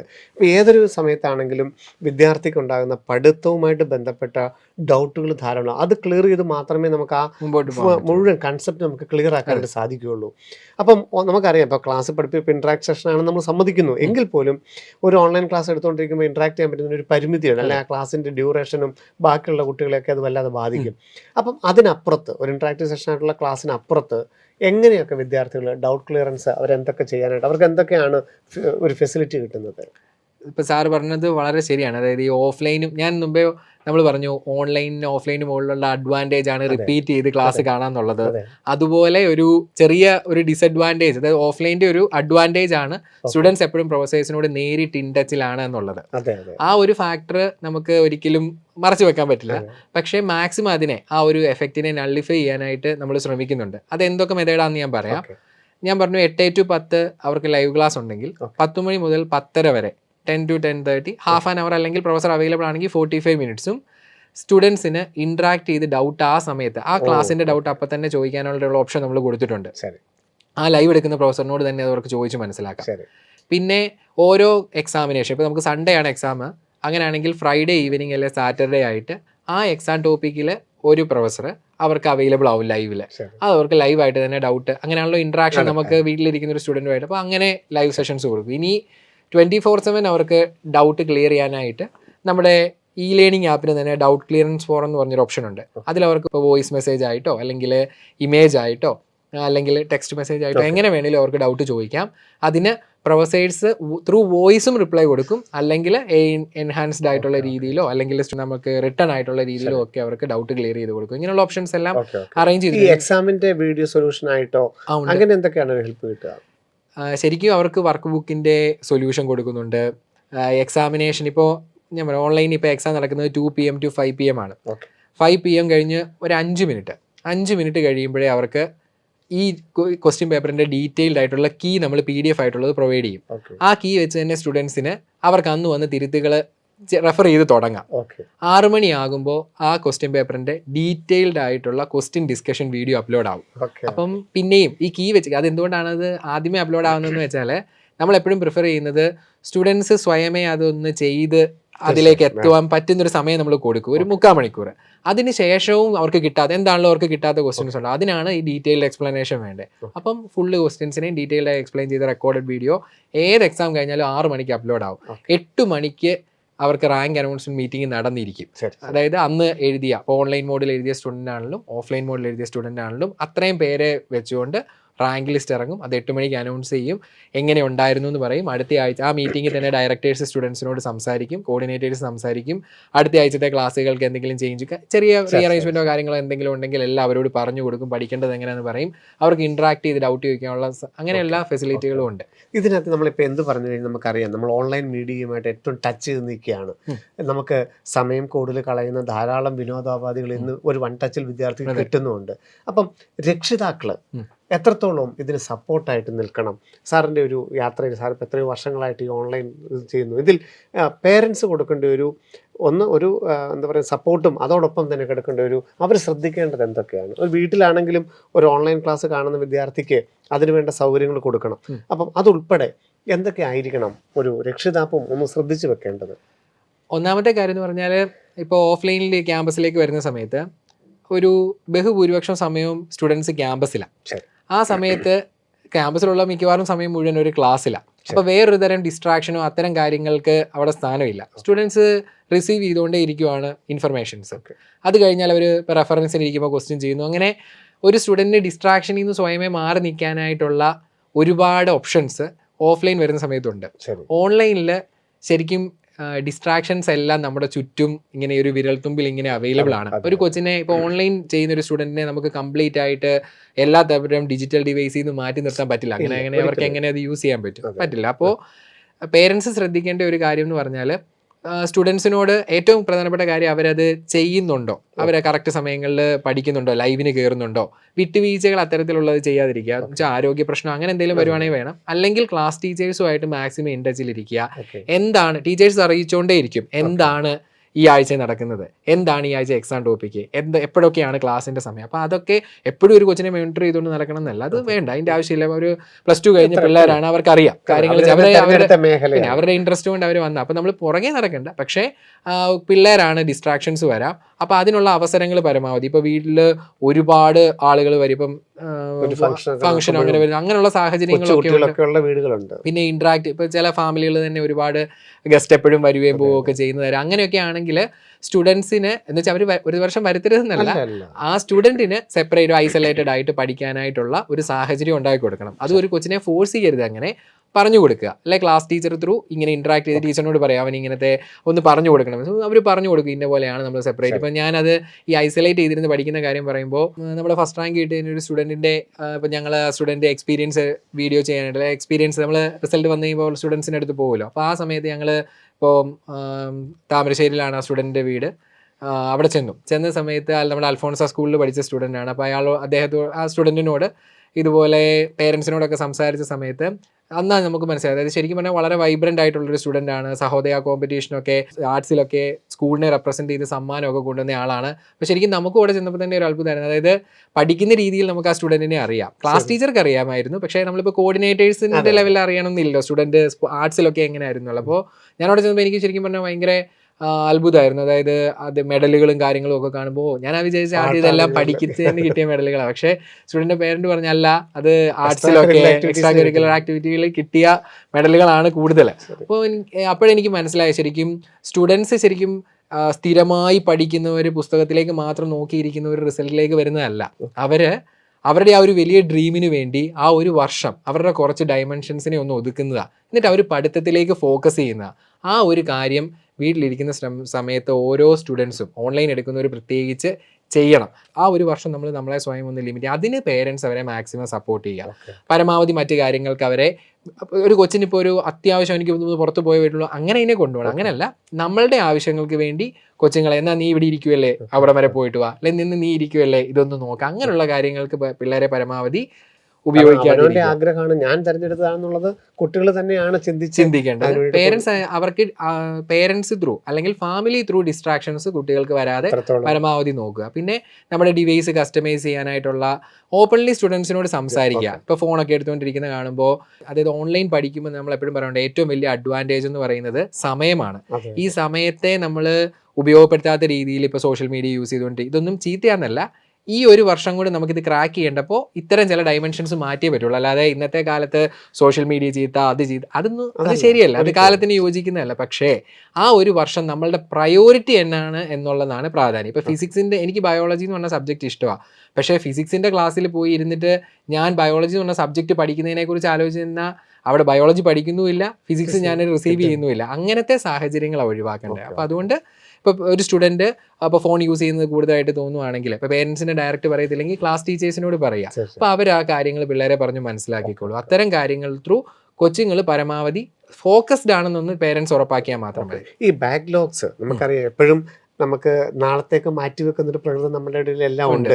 അപ്പം അവസാനത്തേക്ക് ഇനി സമയമുണ്ടല്ലോ ഈ ബാക്ക്ലോഗ്സ്, ഈ 85 ചാപ്റ്ററുകളുടെയും NCERT സഞ്ചരിക്കുമ്പം ഈ ഒരു ബാക്ക്ലോഗ്സ് എത്രത്തോളം വിദ്യാർത്ഥികൾക്ക് അങ്ങനെ ഉണ്ടാകാതിരിക്കാനുള്ള ഒരു തയ്യാറെടുപ്പ് നമ്മളുടെ ഭാഗത്തു നിന്ന് എന്തൊക്കെ ചെയ്യാറുണ്ട്, അല്ലെങ്കിൽ വിദ്യാർത്ഥി എന്തൊക്കെ ശ്രദ്ധിക്കണം? ശരിക്കും ബാക്ക്ലോഗ്സ് വരാതിരിക്കാൻ നമ്മൾ ചെയ്യുന്ന കാര്യം എന്ന് പറഞ്ഞാൽ, ഇപ്പോൾ ഓൺലൈനിൽ ഷെഡ്യൂൾ കൊടുക്കുന്ന സമയത്ത് മിനിമം 15 ദിവസത്തെ ഷെഡ്യൂൾ നമ്മൾ കൊടുക്കാറുണ്ട്. ഒരു മാസത്തെ കൊടുക്കാനാണ് നമുക്ക് ആഗ്രഹം, എങ്കിലും മിനിമം 15 ദിവസത്തെ ഷെഡ്യൂൾ കൊടുക്കും. അതിൻ്റെ റീസൺ എന്ന് പറഞ്ഞാൽ, ഇനി വരുന്ന ആഴ്ചകളിൽ എന്താണ് വരുന്നതെന്ന് ആ സ്റ്റുഡൻറ്റ് അറിഞ്ഞിരിക്കാനും അത് ത്രൂ ഒരു പ്ലാനോട് കൂടി മുമ്പോട്ട് പോകാനാണ്. നമുക്കറിയാം, ഓൺലൈൻ ആണെങ്കിലും ഓഫ്ലൈൻ ആണെങ്കിലും, ഇപ്പോൾ നമ്മൾ ഹോസ്റ്റലിൽ വരുന്ന സ്റ്റുഡൻസ് ആണെങ്കിലും അങ്ങനെ ഒരു പ്ലാൻ ഇല്ലാത്ത രീതിയിൽ നമുക്ക് ഒരു റിസൾട്ട് ഉള്ളൊരു സംഭവത്തിനെ അപ്രോച്ച് ചെയ്യാൻ പറ്റില്ല. ഒരു പ്ലാൻ വേണം. അപ്പോൾ എല്ലാ ദിവസവും ഞാൻ ഓൺലൈൻകാരോട് പറയുന്നത്, നിങ്ങളൊരു ദിവസം ഉറങ്ങുന്ന സമയം അതെന്താണെങ്കിലും വേണം. കാരണം നമ്മൾ ഇത്രയും സ്ക്രീൻ ടൈം ഉണ്ട്, ഉറങ്ങണം, 6.5 മണിക്കൂറോളം എങ്കിലും ഉറങ്ങണം. ഉറങ്ങുന്ന സമയം, പിന്നെ ആഹാരം കഴിക്കുന്നതിന് പിള്ളേർ ടൈം ടേബിളിലൊക്കെ സമയം എഴുതി വെക്കും. അതിൻ്റെ ആവശ്യമില്ല, നമ്മൾ ആഹാരം കഴിക്കേണ്ടപ്പോൾ അങ്ങ് കഴിക്കുക. ബാക്കി സമയം മുഴുവനും നമ്മൾ പഠിക്കാനായിട്ട് തന്നെ ഉപയോഗിക്കാനുള്ള ബേസിക് ആക്ടിവിറ്റി ആഹാരം, ഉറക്കം. ബാക്കി സമയം മുഴുവനും പഠനത്തിലേക്ക് ഇൻവെസ്റ്റ് ചെയ്യാൻ നമ്മൾ തയ്യാറാവണം.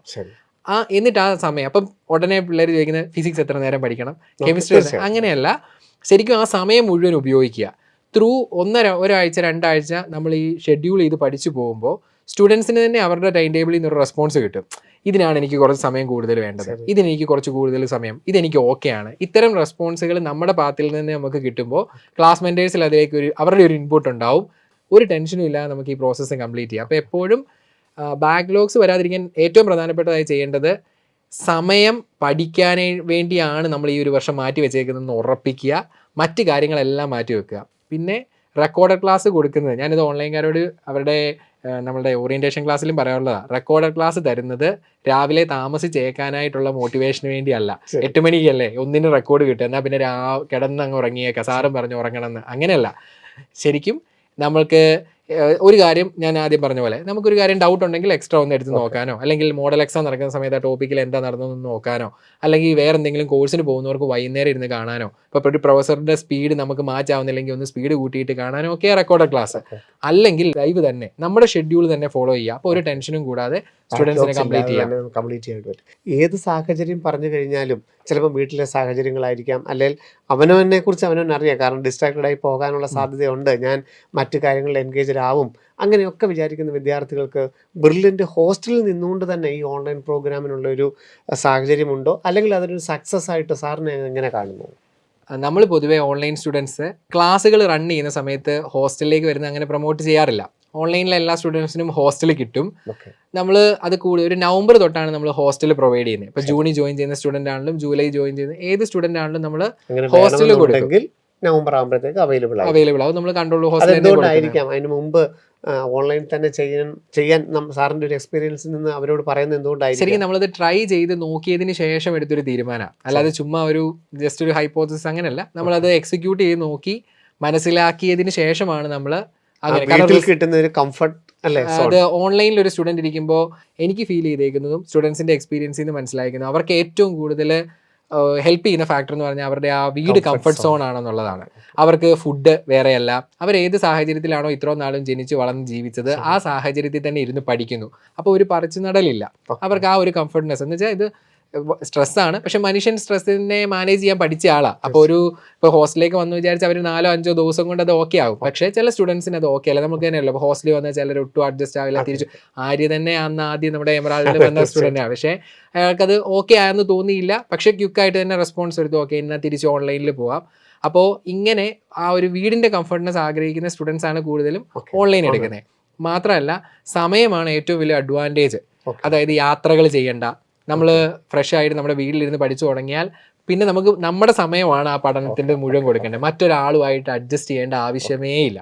ഈ ഫാക്ടറുകളെല്ലാം ഹോസ്റ്റലിലോട്ട് വരുമ്പോൾ ക്ലാസ് റൺ ചെയ്യുന്നിടത്തൊരു ബുദ്ധിമുട്ടാണ്. ഇപ്പോൾ ഹോസ്റ്റലിലേക്ക് വരുമ്പോൾ ഫുഡിന് സമയം ഓഫ്ലൈൻകാർ കൂടെ കാണും. അപ്പോൾ അവരും പോകുന്ന സമയത്ത് റെഡി ആകുന്ന സമയത്ത് നമ്മൾ എന്താണെങ്കിലും ഡിസ്ട്രാക്റ്റഡ് ആയിരിക്കും. ഇത്തരം കാര്യങ്ങളെല്ലാം പിന്നെ 8-10 ക്ലാസ്, 11 ക്ലാസ്, 3-5 ക്ലാസ്, അപ്പോഴായിരിക്കും ഓഫ്ലൈൻകാർ തിരിച്ചു വരുന്നത്. എന്തായിരുന്നു വിശേഷം നമ്മൾ ഉറപ്പായിട്ടും ചോദിക്കാതിരിക്കുകയില്ല. അപ്പോൾ ഇത്തരം കാര്യങ്ങളും ഇൻട്രാക്ഷൻസും കൂടുതലായിരിക്കും. ആ ഫോക്കസ് പോകുന്ന പോലെ നമ്മൾ കണ്ടേക്കുന്നത്. അപ്പോൾ അതുകൊണ്ട് ക്ലാസ് തീരുന്നത് വരെ എന്താണെങ്കിലും, ഇപ്പം നവംബറിൽ തുടങ്ങുമ്പോഴും നവംബറിൽ ക്ലാസ് തീരില്ല, പക്ഷെ നമ്മൾ സ്റ്റുഡൻസ് ഫില്ല് ചെയ്യുന്നവരോട് പറഞ്ഞു കൊടുക്കും, നിങ്ങൾ വീട്ടിൽ പഠിക്കാൻ ഓൾറെഡി സാഹചര്യമുണ്ട്, അടുത്ത് പോയി എഴുതാൻ ഒരു ഓഫ്ലൈൻ സെൻറ്റർ നമ്മുടെതുണ്ടെങ്കിൽ പരമാവധി വീട്ടിൽ തന്നെ നിൽക്കുക. ലാസ്റ്റ് മോഡൽ തുടങ്ങി കഴിഞ്ഞാൽ ഓഫ്ലൈൻ ഓൺലൈൻ വ്യത്യാസമില്ല, എല്ലാവരും അത് പിന്നെ വേറൊരു എൻവയോൺമെൻറ്റാണ്. ആ സമയത്ത് നമുക്ക് കംഫർട്ട്നെസ് ഒന്നും വേണ്ട, അവിടെ നമ്മൾ മത്സരമാണ്. കാരണം നമ്മുടെ ഡ്രീമിലേക്ക് വളരെ അടുത്ത് കഴിഞ്ഞു. അപ്പോൾ ആ ഫേസിൽ ഹോസ്റ്റലിലേക്ക് വരിക.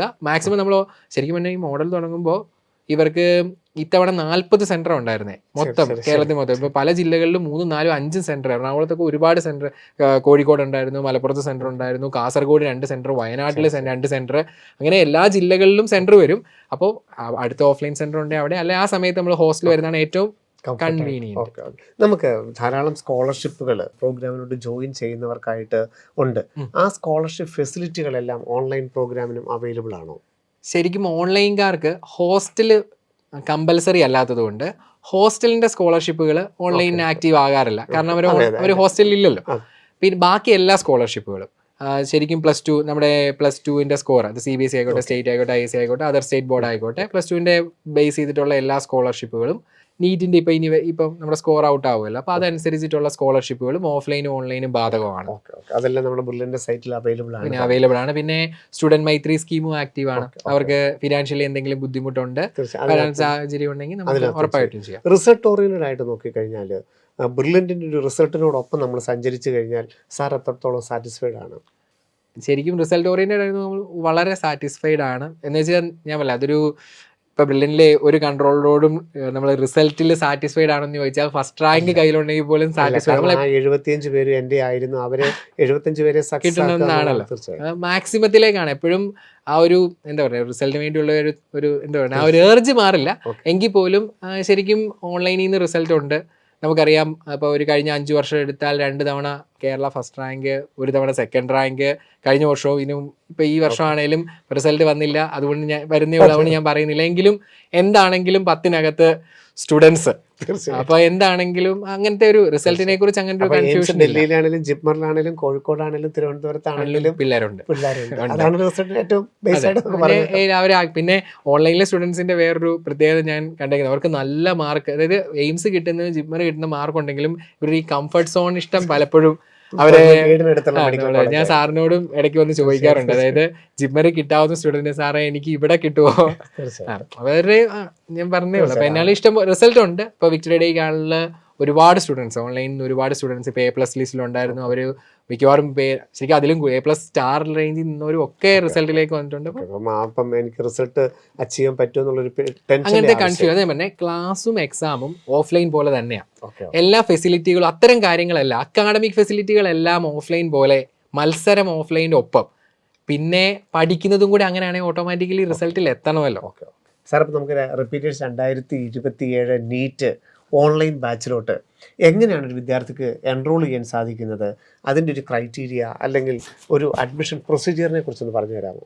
ശരിക്കും നമുക്ക് റിപ്പീറ്റേഴ്സ് മെഡിക്കൽ ഓൺലൈൻ പ്രോഗ്രാമിന് ക്രൈറ്റീരിയ ഇല്ല. ഇപ്പോൾ സ്റ്റുഡൻസ് ആണെങ്കിലും പലരും വിളിച്ച് ചോദിക്കുന്ന ഒരു കാര്യമാണ്, അതായത് ബ്രില്യൻറ്റിലെ കോഴ്സുകൾക്കെല്ലാം ക്രൈറ്റീരിയ ഉണ്ടല്ലോ, അപ്പം ഓൺലൈന് സ്ക്രീനിങ് ടെസ്റ്റ് എഴുതണമായിരുന്നു എന്നൊക്കെ ചോദിക്കുന്ന സ്റ്റുഡൻസിന്. ശരിക്കും ഓൺലൈൻ എന്ന് പറഞ്ഞാൽ നമ്മൾ ഡിസൈൻ ചെയ്ത് തന്നെ, ഞാൻ പറഞ്ഞല്ലോ, അതായത് കോവിഡിൻ്റെ സമയത്ത് വന്നൊരു കോഴ്സാണ്. അതിന് ശേഷം നമ്മൾ അതിനെ എക്സ്റ്റെൻഡ് ചെയ്ത സമയത്ത് ഞാൻ പറഞ്ഞല്ലോ, എപ്പോഴും നമ്മൾ സ്റ്റുഡൻസിൽ നിന്നുള്ള ആ റെസ്പോൺസ് മനസ്സിലാക്കിക്കൊണ്ട് അതിൻ്റെ ഒരു റിഫ്ലക്ഷൻ നമ്മൾ എല്ലാ വർഷവും കോഴ്സ് നടത്താറുണ്ട്. അങ്ങനെ കോവിഡ് കഴിഞ്ഞ വർഷം നമുക്ക് കിട്ടിയൊരു റിസൾട്ടിൽ നിന്നുള്ളൊരു റെസ്പോൺസ് ആയിരുന്നു ഒരു സ്റ്റുഡൻറ്റും പേരൻറ്റും ഒന്നിച്ച് എഴുതി പാസ്സായ ഒരു സംഭവം. അപ്പം അന്ന് നമുക്ക് മനസ്സിലായി, അതായത് ക്രൈറ്റീരിയ ഒക്കെ അങ്ങനെ നമുക്ക് ഡിസൈൻ ചെയ്യാൻ പറ്റുന്നത് എങ്ങനെയാണ്, ഒരാളുടെ ഡ്രീമിന് അങ്ങനെ. ഇപ്പോൾ ഹോസ്റ്റലിൽ വരുന്ന സമയത്ത് നമുക്കറിയാം, ഇപ്പോൾ ഒരേ ഏജ് ഗ്രൂപ്പിലുള്ള സ്റ്റുഡൻസ് അല്ലാതെ ഒരു വാർഡൻ പോലെ ഒരാളൊക്കെ ഉണ്ടെങ്കിൽ കുറച്ച് കൺഫ്യൂസിങ്. അപ്പോൾ അത് നമുക്ക് അക്കോമഡേറ്റ് ചെയ്യാന്നുള്ളതിന് പ്രാക്ടിക്കലി തന്നെ ബുദ്ധിമുട്ടുണ്ട്. പക്ഷേ ഓൺലൈനിൽ അങ്ങനെ ഇല്ലല്ലോ. ഒരാൾക്ക് ഒരു ആഗ്രഹമുണ്ട്, ഇപ്പോൾ ഒരു ഡ്രീമിനൊന്നും ഏജ് ഇല്ല എന്നുള്ളതാണ്. അപ്പോൾ ഒരാൾക്ക് ഇല്ല പിന്നെ എന്തെങ്കിലും എന്താ പറയുക, ഇപ്പോൾ നമുക്ക് എന്തെങ്കിലും മറ്റൊരു കോഴ്സ് പഠിച്ചുകൊണ്ട് ചെയ്യണം, ഇത്തിരി ടെൻഷൻ ഫ്രീ ആയിട്ട് ചെയ്യണം, അല്ലെങ്കിൽ ഞാൻ ഡിഗ്രി പഠിച്ചുകൊണ്ട് ഒന്നുകൂടെ ട്രൈ ചെയ്യട്ടെ, അങ്ങനെ എന്ത് രീതിയിലും പല ആഗ്രഹങ്ങളിൽ ഈ ഒരു കോഴ്സിനെ ആഗ്രഹിക്കുന്ന സ്റ്റുഡൻസ് ഉണ്ട്. അപ്പോൾ അവർക്ക് ആർക്കാണെങ്കിലും ഞാൻ പറഞ്ഞ പോലെ പാലായിൽ A ബ്ലോക്കിൽ ഒരു ക്ലാസ് റൂമിൽ ഇരിക്കുന്ന സമയത്ത് കിട്ടുന്ന ക്ലാസ് എന്താണോ ആ ക്ലാസ്, അവിടെ എഴുതുന്ന എക്സാം എന്താണോ ആ എക്സാം, അത് അവർ വീട്ടിലിരുന്ന് അല്ലെ അവർ ഏത് സാഹചര്യത്തിലാണോ അവരുള്ളത് ആ സാഹചര്യത്തിൽ എത്തിച്ചു കൊടുക്കുക, അതിന് ഡിസൈൻ ചെയ്ത കോഴ്സ്. അപ്പോൾ നമ്മൾ അതിന് ക്രൈറ്റീരിയ വെച്ചിട്ടില്ല. സ്കോളർഷിപ്പിന് അതിൻ്റെ ക്രൈറ്റീരിയകൾ ബാധകമാണ്, അല്ലാതെ ക്രൈറ്റീരിയകളൊന്നും ഓൺലൈൻ കോഴ്സിനില്ല. ശരിക്കും ഇതിൻ്റെ ക്രൈറ്റീരിയ എന്ന് പറഞ്ഞാൽ നിങ്ങൾ ആ ഡ്രീം ആഗ്രഹിക്കുന്നുണ്ടോ അത് മാത്രമാണ്, പിന്നെ നിങ്ങൾക്ക് അതിനുള്ള മനസ്സുണ്ടോ. ആ ഒരു വർഷം, ഞാൻ പറയാം, ഒരു വർഷത്തെ കാര്യമാണ് എന്ന് വെച്ചാൽ എല്ലാ ക്രൈറ്റീരിയ ഇല്ല എല്ലാവരും പോലെ, അങ്ങനെയല്ല. അതിന് നമുക്കൊരു ഡെഡിക്കേഷൻ ആവശ്യമാണ്. ശരിക്കും ഫസ്റ്റ് റാങ്ക് കിട്ടിയൊരു കൊച്ച് എപ്പോഴും പറയുന്ന വാക്ക് ഞാൻ കടം എടുക്കുവാണെങ്കിൽ ഡിറ്റർമിനേഷൻ. അതായത് ഒരു വർഷം നമ്മുടെ ബാക്കി ഞാൻ ഈ പറഞ്ഞ പോലെ ഡയമെൻഷൻസ് ഒക്കെ മാറ്റി ഒരു വലിയ ഡ്രീമിന് വേണ്ടി അങ്ങനെ ഫോക്കസ് ചെയ്ത് അങ്ങനെ ഇരിക്കാൻ പറ്റുക എന്ന് പറയുന്നത് ആ ഒരു ഡിറ്റർമിനേഷൻ ആണ്, അത് വേണം. അങ്ങനെ ഒരു കാര്യം നിങ്ങൾക്ക് ഉണ്ടെങ്കിൽ ഉറപ്പായിട്ടും റിപ്പീറ്റേഴ്സ് മെഡിക്കൽ ഓൺലൈൻ പ്രോഗ്രാമിൽ ജോയിൻ ചെയ്യാം. ജൂലൈ 6 നമ്മുടെ റിപ്പീറ്റേഴ്സ് മെഡിക്കൽ ഓൺലൈൻ പ്രോഗ്രാമിൻ്റെ പുതിയ ബാച്ച്, അത് കേരളൈറ്റ് നമ്മുടെ നോർമൽ ബാച്ചും ഉണ്ട്, നോൺ കേരളൈറ്റ് ഇംഗ്ലീഷ് മീഡിയം ബാച്ചും ഉണ്ട്. 2027 പ്രവേശന പരീക്ഷകൾ നമുക്കറിയാം. ധാരാളം പ്രവേശന പരീക്ഷകൾക്ക് തയ്യാറെടുക്കുന്നവരാണെങ്കിൽ ഇതാ നീറ്റ് 2027 ഓൺലൈൻ പ്രോഗ്രാം ജൂലൈ 6 ഏറ്റവും പുതിയ ബാച്ചുകൾ ആരംഭിക്കുന്നു. brilliantpala.org എന്ന വെബ്സൈറ്റ് സന്ദർശിക്കുക, അല്ലെങ്കിൽ ഞങ്ങളെ ഈ നമ്പറിൽ കോൺടാക്റ്റ് ചെയ്യുക. വീണ്ടും കാണാം. നന്ദി, നമസ്കാരം.